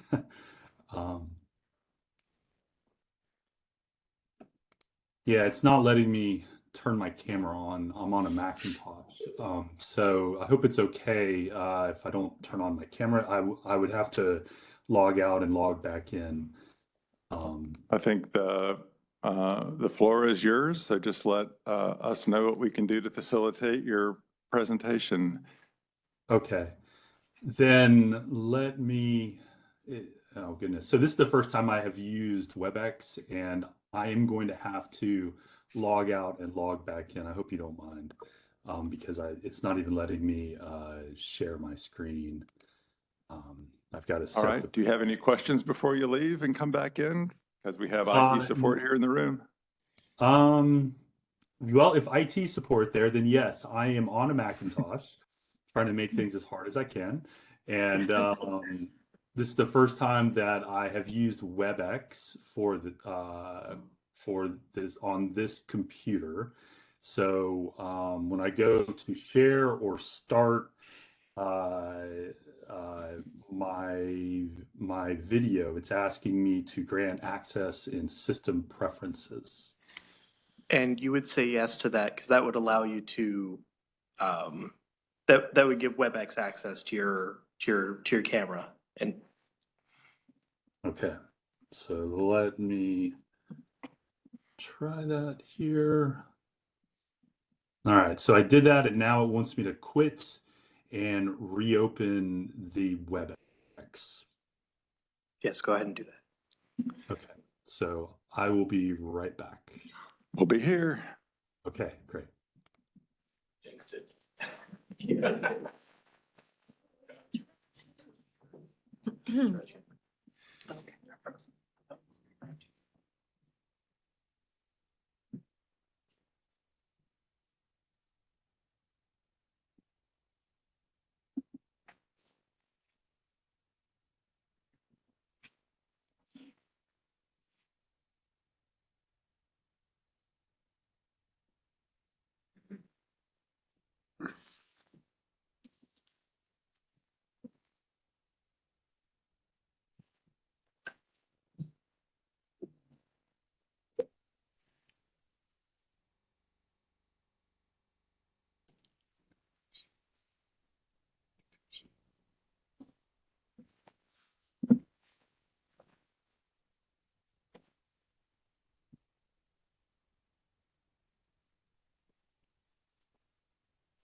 I'll just ask while we're waiting, how many of the applied research fellows are there?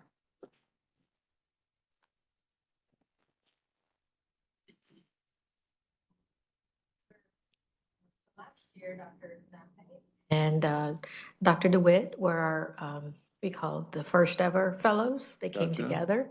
No, actually, Dr. Ferguson and Dr. DeWitt were fellows that came in together one semester. And then Dr. Knappe was in this following semester. And then Dr. Mead came in the third semester, and he continues to volunteer because I think he can't leave us and we need him. And Jamie and others are active, and Dr. Ferguson often comes to our office with some new ideas and new thoughts. So it's an ongoing open process. And we're working on a next fellow for the spring session, and that'll be announced soon. Great.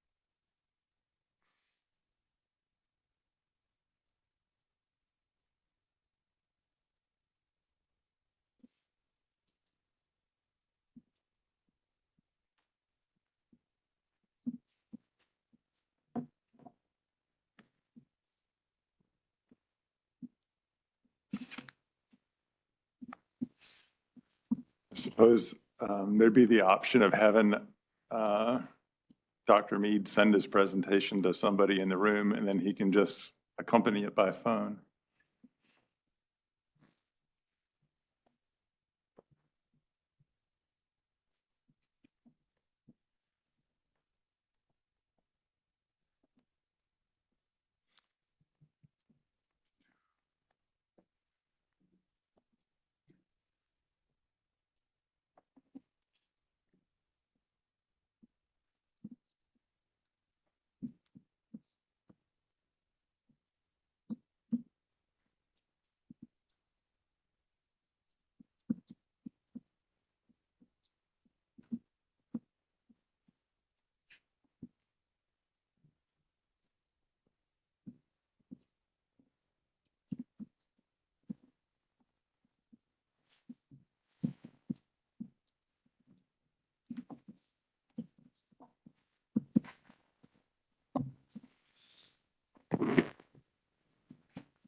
Communicated that option.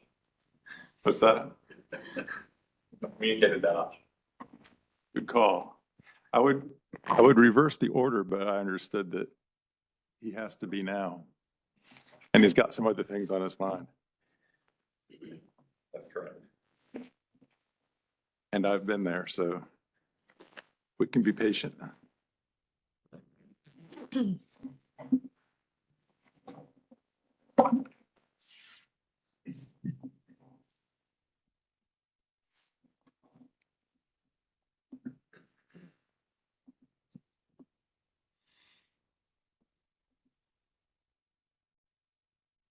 Hello? There he is. Welcome. We can see you now. All right. I apologize for that. That took a minute. It's quite all right. If you encounter anything else that you need help with, just let us know. We have folks in the room that are here to help. But the floor is yours. All right. Let me share my screen. Oh, wrong screen. Hang on.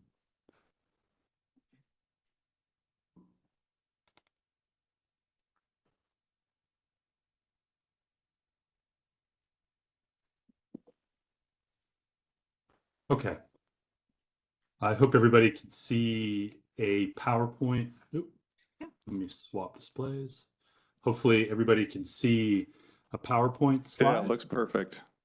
All right, great. All right, so I'll just start right into it here. First off, I appreciate the opportunity to speak. My name is Ralph Mead, and I will be giving a brief update on the applied fellowship that I have received, and I've been working very closely with the folks over at DAQ, as well as the upper administration. And so with that, then let me give an overview of the tasks that were initially put forth, and it was mostly focused on the data analysis of the near field sites that DAQ has collected over the years, and looking at some of the controlling mechanisms and trends of PFAS, both in wet and dry deposition. And so I'm going to then go through the next few slides and touch on a few of these points here and get everybody up to speed as to where I'm at. All right, so I was unsure of who was going to be here, and so I just wanted to take a minute and describe a little bit the sampling instrumentation, some of the design that was laid out. And so if you look at the left-hand part of your screen here, this was a map, or is a map, of the Fayetteville work site. And all of the data that I'm going to present are from these 5 stations. So 19, 2, 121, 32, and 33. And of course, for reference, the Cape Fear is right here. On the right-hand side of your screen, at each of these sites, there is an INCON wet-dry deposition collector. And what I have here on the screen is an image of a similar one. This is the one that I have at the university here. But the reason I have it here is I just want to focus on the operation of it. And so one of the key things that you have to keep in mind is it will automatically sense through the device here when the precipitation rate is met. Then the lid, which is right here, will move and cover the dry deposition bucket that's exposed right now. And as that lid moves, the wet deposition bucket is exposed. And so I've got a little film here to show that.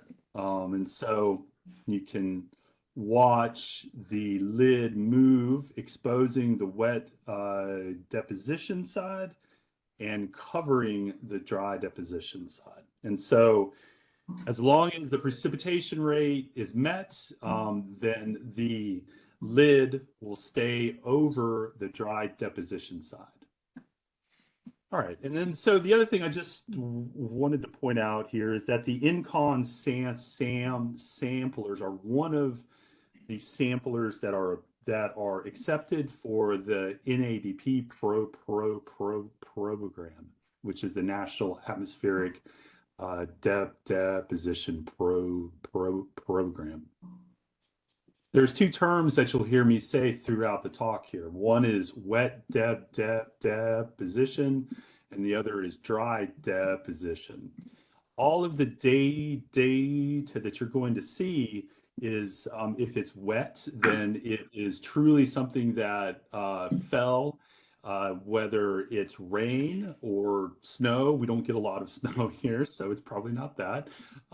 It would be precipitation that fell into the wet side here. And then, of course, the dry deposition is during times when, of course, there is no rainwater or precipitation event, and truly any aerosols or gases that absorb to aerosols are collected on the dry side. All right, and so let's take a look at some of the results I have so far. So both the wet and dry deposition for each site is collected for 1 week. Now, sometimes throughout the year, there were 2-week intervals, or the lid that you saw move did not work as planned.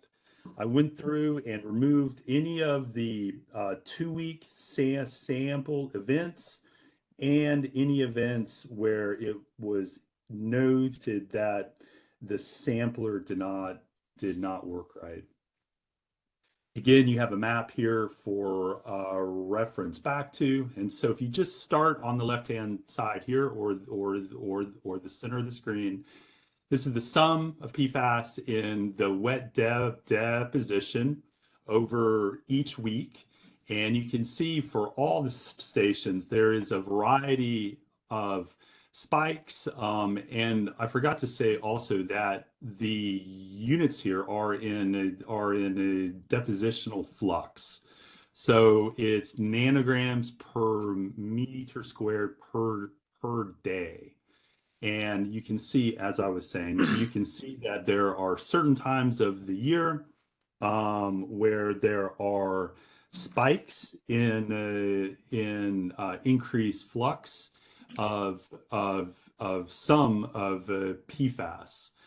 And then I also broke out the, as you move to the right-hand side of the screen here, I broke out the PFAS compounds based upon their chemical functional groups. So you take the sum of the perfluorocarboxylic acids and do a similar plot throughout the year, and you see that the overall depositional flux is much less, of course, when you compare to the PFEA, which are the perfluoroether acids. And so these are at this figure is at the bottom of the screen here. When you compare, though, the PFEA flux through wet deposition to the sum, you see that the PFEA flux made up a considerable proportion of the total PFAS flux at the sites. There were no PFSA or perfluorosulfonamides or the FASAs that were detected in any of the events over the 2022 year. Let me move on here. Oops, sorry. Okay. Doing the same type of comparison, but now we're going to focus just on dry deposition. You see that if you break up the same compound classes, we start off with the sum. Again, you see spikes throughout the year. And then if you compare PFCA and note the break in the axis here to keep everything on the same scale. If you compare the PFCA to the PFEA, you see that the PFEAs made up a considerable more proportion of total sum of PFAS through the dry depositional flux. Same as the wet deposition, no PFSA or FASA. All right, so this is these last two slides showed the distribution of the class of PFAS compounds in wet and dry deposition throughout 2022 at the near field sites. Some of the take homes here are that the PFEA, the perfluoroether acids, made up a considerable flux in both the wet and the dry deposition with PFCA, the perfluorocarboxylic acids detected as well. Excuse me. Moving on. So I started to play around with asking some questions on the role that temperature plays in the distribution of PFAS. So I asked the question, is there a significant relationship between wet deposition PFAS and ambient air temperature? So I took the ambient air temperature at the Fayetteville work site and pooled all of 5 stations into one. Now, mind you, there was 1 month that was not included because of either sampling was not for that prescribed 1 week time frame, or the sample device did not work as planned. So running the correlation analysis, you see that there is not a significant relationship with the sum of PFAS to the average monthly temperature. There has been a relationship observed in areas that are colder for longer periods. But I believe here in Southeast North Carolina, we're just not cold enough for a significant relationship to form. All right, so I asked the same question, but to this time to dry deposition.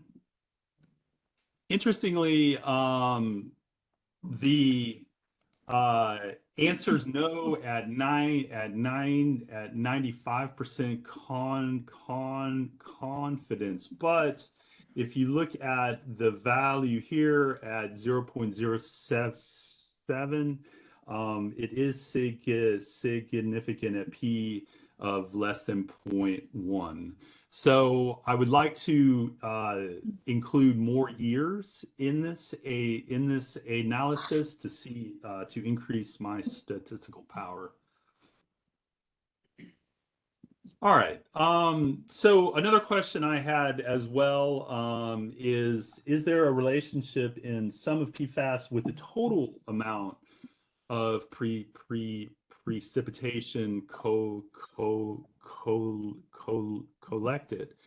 And as you can see here, the answer is no at 95%. But again, I would like to include the 2018 through the most current results as well to see if this teases out a trend.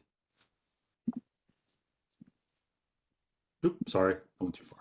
Okay, now doing some pairwise correlations. So I took the 2022 wet deposition data as well. And I asked the question to myself, is there any significant correlation amongst each of the PFAS compounds themselves? In the literature, this has been shown before, both atmospherically as well as in other environmental matrices. So I went through the data and only used compounds that were greater than 50% detection frequency, that is greater than the LOQ, not to skew the results one way. So that left only 4 compounds that were routinely detected: PFBA, HFPODA, PFO2HXA, and PFPRA. So perfluorobutanoic acid, Gen X, PFO2HXA, which I don't know off the top of my head, I should know that name, and perfluoropropionic acid. And as you can see here in the results, so the Kindle tau, the closer this number is to 1, the stronger the relationship is. So notice that all of these are a positive relationship, and all of the correlations are significant at 95%. So PFO2-HXA and HFPODA had the strongest relationship observed. And so the third point I have in blue here, so I started to ask some questions such as, why does PFBA correlate with HFPODA and PFO2-HXA? And then also, why does PFPRA correlate with HFPODA and PFO2-HXA? So moving on to the next slide then. So to the question of why does PFPRA correlate with HFPODA, I dug into the organic fluorine literature, and a couple things popped out. So one possible route is below here, where the HFPO, hexafluoropropylene oxide, if you start on the, if you follow the upper scheme from left to right, where the synthesis of HFPO over several steps leads to the acyl fluoride, then hydrolysis over to HFPODA. This is what we detect in the environment. To specifically answer the question, though, that I have, why does PFPRA, or a possible explanation to the question I have, why does PFPRA correlate with HFPODA? In reading a bit, PFPRA is an isomerization product of HFPO through nucleophilic reactions. So in other words, PFPRA is a quote unquote degradation product from synthetic reactions that involve HFPO. That is one possible explanation of why PFPRA is detected at the same time as some of these other compounds that use HFPO as starting material. All right, so as I wrap up here, some of the key takeaways so far and my running tasks. The PFESA, the perfluoroether acids, were the main contributors to the depositional flux, both in wet, dry. Interestingly, so far anyway, there was no correlation with temperature for some of PFAS with either wet or dry deposition. And I'm continuing to work on the 2022 dry dep data analysis to do a similar workflow as you just saw.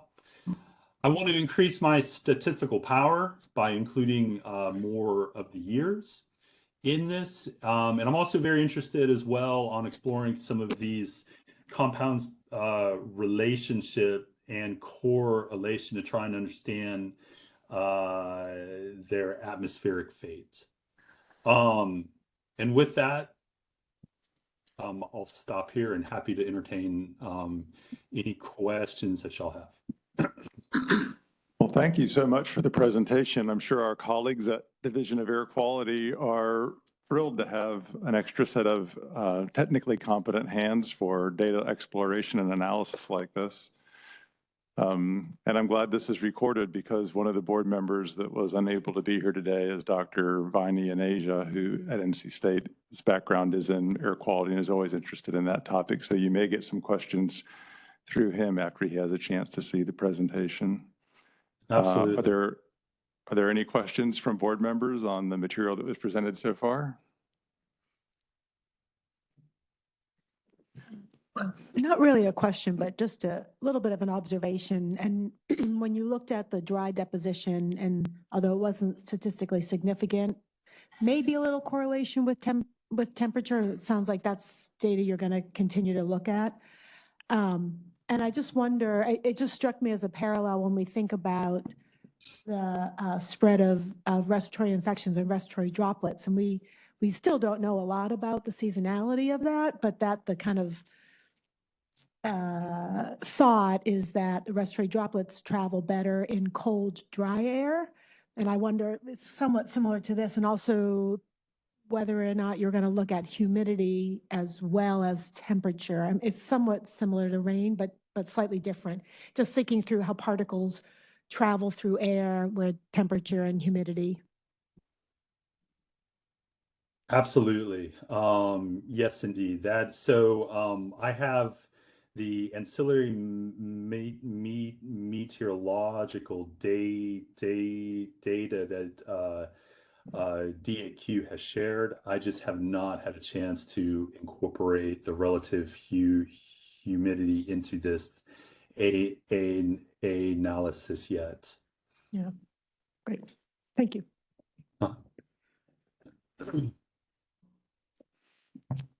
Yeah, very good. Any other questions?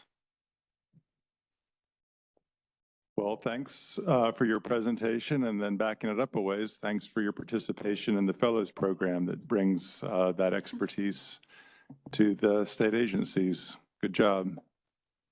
Thank you very much, and I appreciate everyone's time here. Yeah, and we'll make sure that Dr. Anasia has a copy of the talk and put you two in touch if he has other questions. Wonderful. I am happy to help out. Great. Thanks again. Okay, thank That you. brings us to the last item on the agenda, which is an update from Franny on the consent order studies. Again, the consent order was put in place to help do a variety of things, one of which was to generate mammalian and ecological, toxicological foundations to have science-based rulemaking, and we've gotten some updates on those in the past. And now we'll find the status of studies.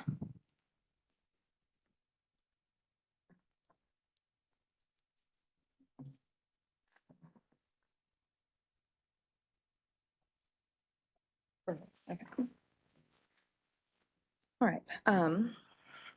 This will be, I think, a short presentation, but I haven't given the board an update on the status of the consent order toxicity studies since February, actually, I checked.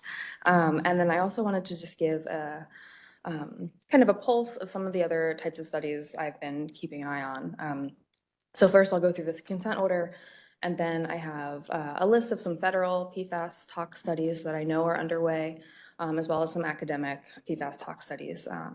They're not exhaustive lists, but those are the ones that I know of and have been in contact with the PIs for. So just to review, the consent order PFAS are these 5, and these are the 5 PFAS that the toxicity studies will be done for every organism and every test. This is some language right from the consent order, but essentially it just says that there's going to be 4 individual rodent studies, so 2 immunotox studies, 1 for rat and mouse, and then a 90-day classic tox study, also rat and mouse, and then the ecological toxicity studies kind of go through the food web, and so they start with algae and then go to Daphnia, fish, and then also the worms and sediment. The last time I gave this update, I showed a timeline of kind of the review drafts of the protocols and how long review took and how the process for meeting with them and going through the approval process. At the end of last year, all of the aquatic toxicology protocols had been approved. So I figured I would just show you the next few steps in this process. And so we did approve all of the aquatic tox protocols by the end of last year. And then the contract lab started to conduct the range finding experiments in January, and that kind of proceeded through July for the different tests and different compounds. Along with that, when we review the range finding data, we discuss the doses that Chemours and the contract lab are proposing for the definitive experiment. And so that's usually another meeting. But then ultimately it's a conversation and then an approval of whatever doses we come up with. Following that approval, the definitive tests are conducted at the lab. And so for these aquatic tox studies, they happened between April and November of this year.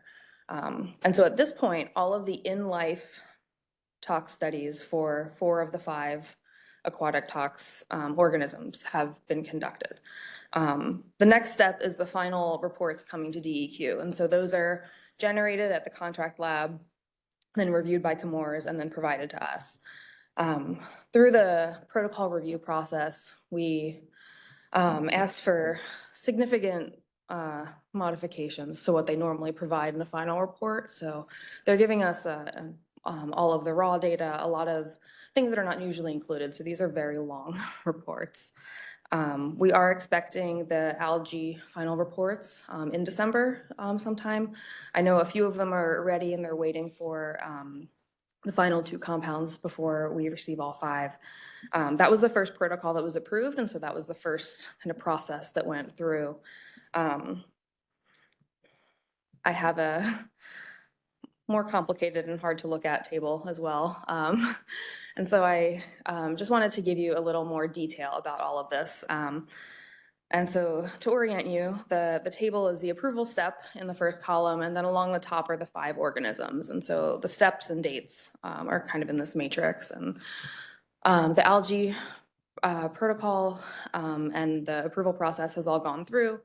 At this point, so the first 4, algae, Daphnia acute, Daphnia chronic, and the fish study, all of those in-life experiments are done, the definitive tests. And so you can see the dates where the range finding reports were received.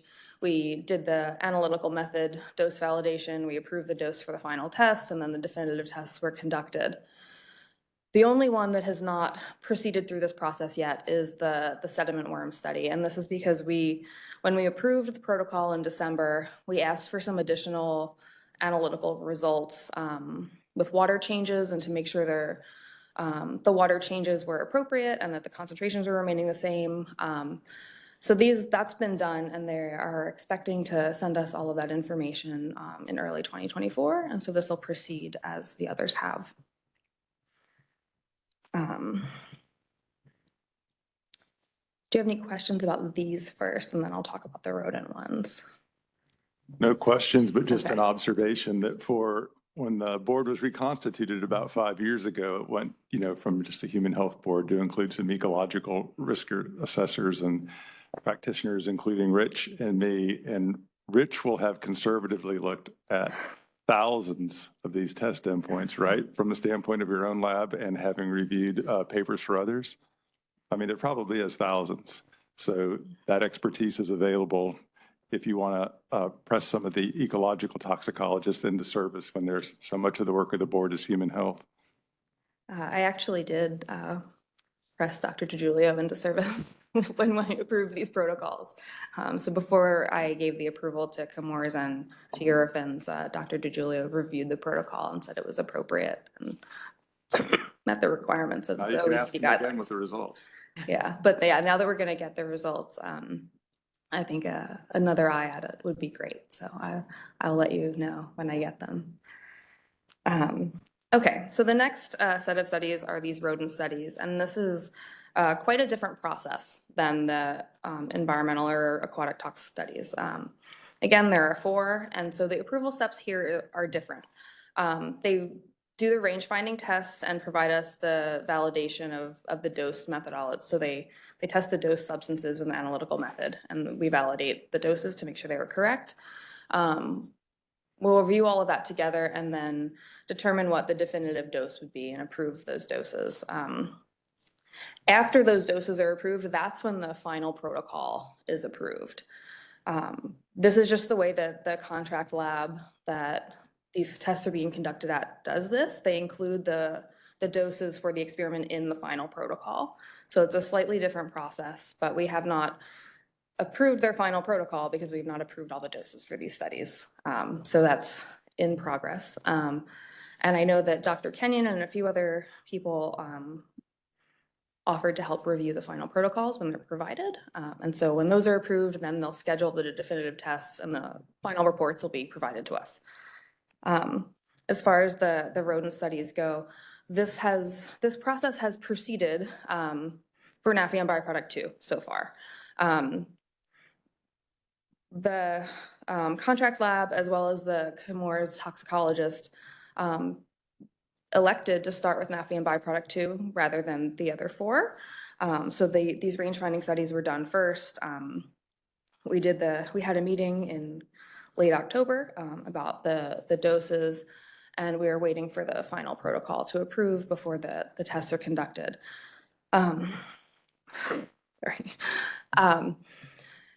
The first step here, the analytical method for dose validation, you can see that box goes across the entire suite of compounds, and that's because that method was approved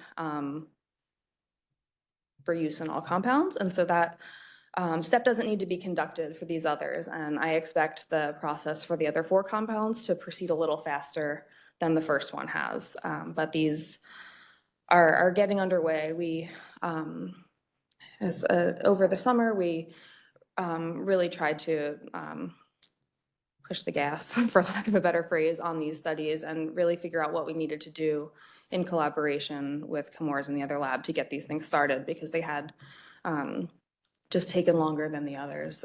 The mouse protocols or rodent protocols are more complicated for a lot of reasons, but I think we have a very good process down with the contract lab and the Chemours toxicologist, and this is proceeding well, I think. As far as the definitive tests go, they're doing the 28-day immunotox tests first, and those results and the dose response information from that 28-day test is going to inform the doses proposed for the 90-day study, because all 5 of these compounds have been shown to behave very differently toxicologically, particularly for the aquatic tox range finding data. But also in the literature, we know some of these behave very differently. So they're using the 28-day results to inform the 90-day test. That way, overt toxicity is not occurred before the end of the 90 days. And then after that, we'll have the final reports, and that's blank because we don't have any of them yet. But this is the synopsis of the consent order studies. I'll move on to the PFAS studies that I'm following, if you guys don't have any questions. Do you have a forecast for when like PFMOAA would be done? I asked simply because that was a charge before the board earlier this year to review one epidemiological study and one toxicological study about whether or not it was an adequate information base for an RFD. And with what you're about to tell us, there'll be some other literature that's out there. But I was just curious as to how long, people would have to wait if that charge question comes back around, if there's data that we know that's coming. Is it a be patient for that versus continually evaluate the data of others to see if it's appropriate? I think a big part of it depends on how long the queue at the lab is when they schedule the definitive tests, like how long they have to wait to start them. I know with the aquatic tox studies, there was a 6-month queue kind of ahead of where we got in. And so that timeline changed a little bit as, studies were done at other labs, but it was a several-month wait. I can't remember what the queue was the last time we talked about this, but I can email the toxicologist at Chemours and find out. We have I think a very good working relationship, and so I email him and get responses very quickly. He's Do you reckon that last row is 2024 or 2025? I'm very hopeful for 2024. Great, thanks. Okay, and so this is just a very brief synopsis of some studies that I know are going on. This is not an exhaustive list of federal PFAS studies.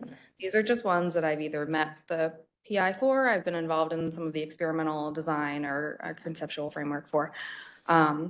First, at the EPA in the Office of Research and Development right here in Triangle Park, we have Dr. Justin Conley. He is a reproductive toxicologist, and so he has a number of studies going on. He actually just published a additive dose study with maternal and offspring effects in a mixture of Gen X, naphthalene byproduct 2, and PFAS.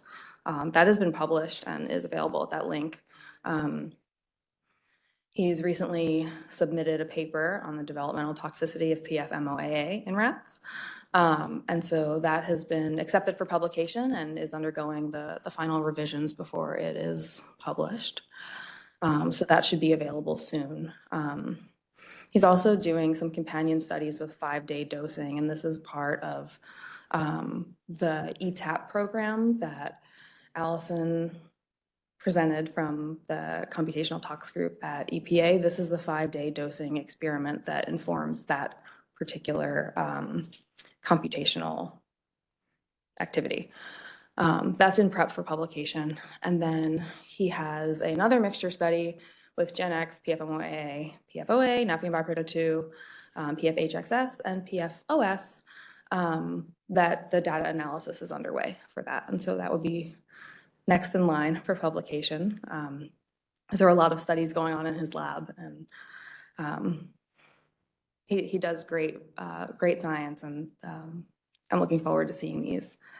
The next one is at the National Toxicology Program, and there are likely many experiments going on at NTP, and I only know about the ones that are under the direction of Dr. Cynthia Ryder.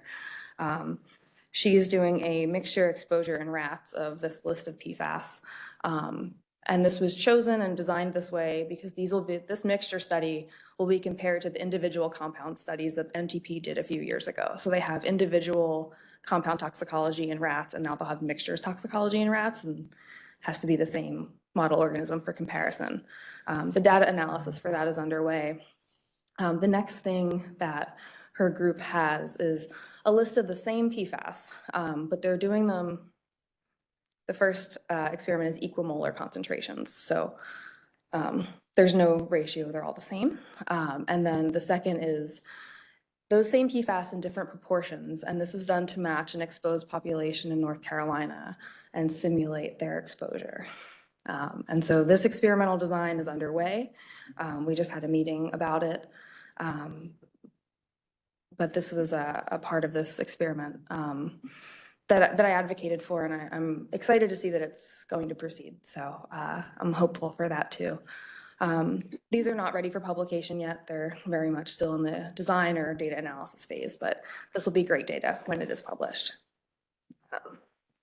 Franny, can I ask a question before we move on? So in what part of North Carolina, is it like the Lower Cape Fear Gen X one, or is it some of the more legacy out west? What population in North Carolina? It's from the Gen X study, but I believe it's actually the Pittsboro group that they modeled it after. And I cannot remember they are a little different than the NHANES proportions of these compounds. And I have the information on my computer. I just can't remember what the difference in the proportions is. But it's from the publication that was very recent from the Pittsboro cohort that they modeled this after. Oh, I see. And she's not doing Gen X or the naphthalene byproduct. Yeah. These are more okay. Yeah, so the first one is done with those legacy or those PFAS that we know more about, because those were the individual toxicology studies that they produced. And so doing these well-established PFAS first. And then I think the plan after that, and I don't know, it's likely changed because I haven't talked to them about it, but I think some of the newer PFAS are kind of on the menu in the future. But I can't say that with certainty. So, okay. And then so the ongoing academic studies, I'm sure there are also many more of these that I don't know about. These are just the few that I do. And so at ECU, Dr. Tracy Woodleaf is their immunotoxicologist now that Dr. DeWitt has departed. But they have a few different immunotox studies that are ongoing. One is in prep for publication that includes 6,2-fluorotelmer and PFPEA individually in mice for the 28-day immunotox study. They have some coming up with PFO3OA and PEPA. Those are both consent order compounds. And they've recently submitted a grant or a funding request to the collaboratory to do an additional study with PFOS, PFOA, PRA, MTP, Nafion byproduct 1, and NVHOS, either individually and in mixtures. And so that could be coming down in a couple of years when the funding starts. Jamie Dewitt, that we know as a board member, is now at Oregon State University. And so some of her work has followed her there. Her immune tox study with PFMOAA and Nafion byproduct 2, individually in mice, is under the final modifications before it's being submitted to the journal. And then she also has an immunotox study of PFO5DA, which is a consent order compound in mice where the experimentation and analysis is ongoing. The third is with Dr. Jaya Sundara at Duke. He is in the zebrafish lab, and his students will be looking at the 5 consent order compounds in zebrafish. The experimental design for that is underway, so that's a little ways off, but that is an ongoing conversation with their lab. I guess my question is there anything else I should be keeping my finger on the pulse of that we know of? Or are there other universities that are doing a lot of PFAS work that I don't have information on that you all know about? I know there are a couple of researchers at NC State. Sue Fenton has recently moved to North Carolina State University. Scott Belcher is also there, and also Dr. Jane Halpin. And so the 3 of those I have not collaborated with to this point, but they're on my radar as well, and I'm looking forward to getting to know them better. But that's all I have to share. So. Rich? Yeah, well, of course, NC State has a Superfund Center that's focused on PFAS, which I think the investigators have mentioned. Another one, though, that's actually, I think, been around a little bit longer is the University of Rhode Island. They have a Superfund Center that's, their whole theme is PFAS. So you might look into what they're doing. Okay, yeah, I will look at that for sure. Yeah, and you probably already have, but run that same question by the people that are working with your consent order type compounds, because they're the ones that are going to know who else is doing what based on their network. So same question, when you know of PFMOAA information that's accepted for publication in the case of Justin or about to be submitted in the case of Dr. DeWitt, if those came around, at this point, would you just wait to have the consent order studies to go along with it for a more robust data set? Or would you run those back by the board like we did with the first couple of PFMOAA studies that says, are these an adequate information base to start reference dose work?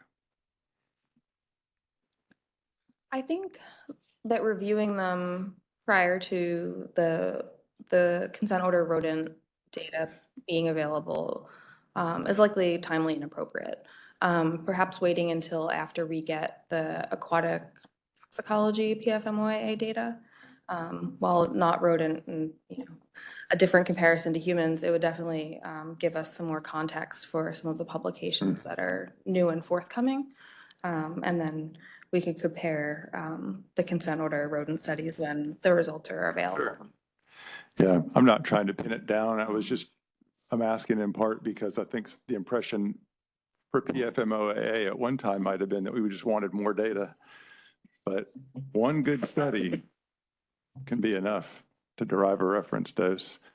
So the PFMOA one was that there was enough limitations there of those 2 to say it's an inadequate information base. So it wasn't just the want for more, it was just the want for the right rock. And a couple of those might in fact be adequate information base to start reference dose calculations, and then consent order studies could catch up in the long process that it takes to develop things, especially when the department is appropriately focused so far on the chemicals for which EPA has teed them up, and there's a long process to go through rulemaking. So there's plenty of work to do already. Let's see.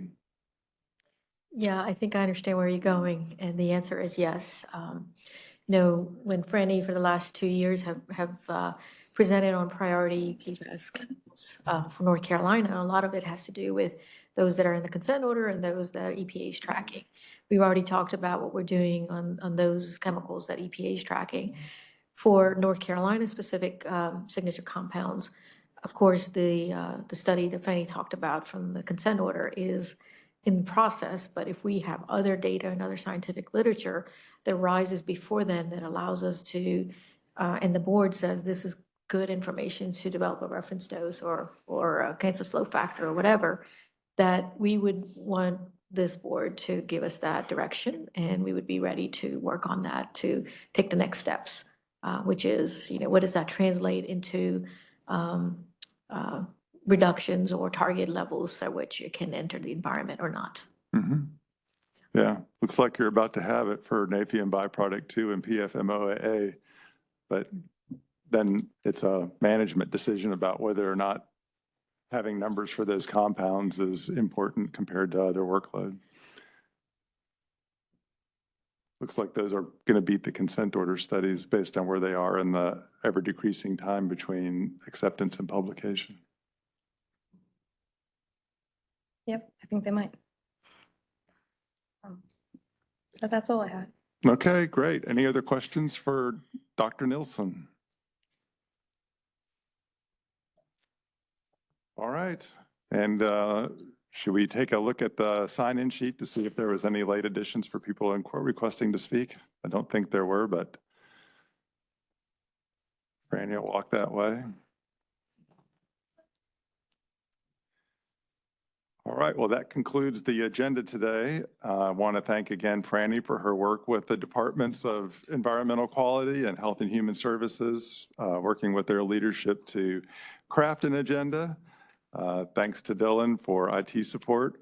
Before anybody else arrived, he was here getting it set up and throughout the day. Thank you. And to Paula for all the logistics of facilitating board members' participation. Thanks to the board members who traveled today. We appreciate it. We'll be in touch with when the next meeting is. With that, it would be appropriate to entertain a motion to dismiss. All right. Second. All in favor? That's done. Thank you, folks. We'll be in touch regarding the timing for the next meeting.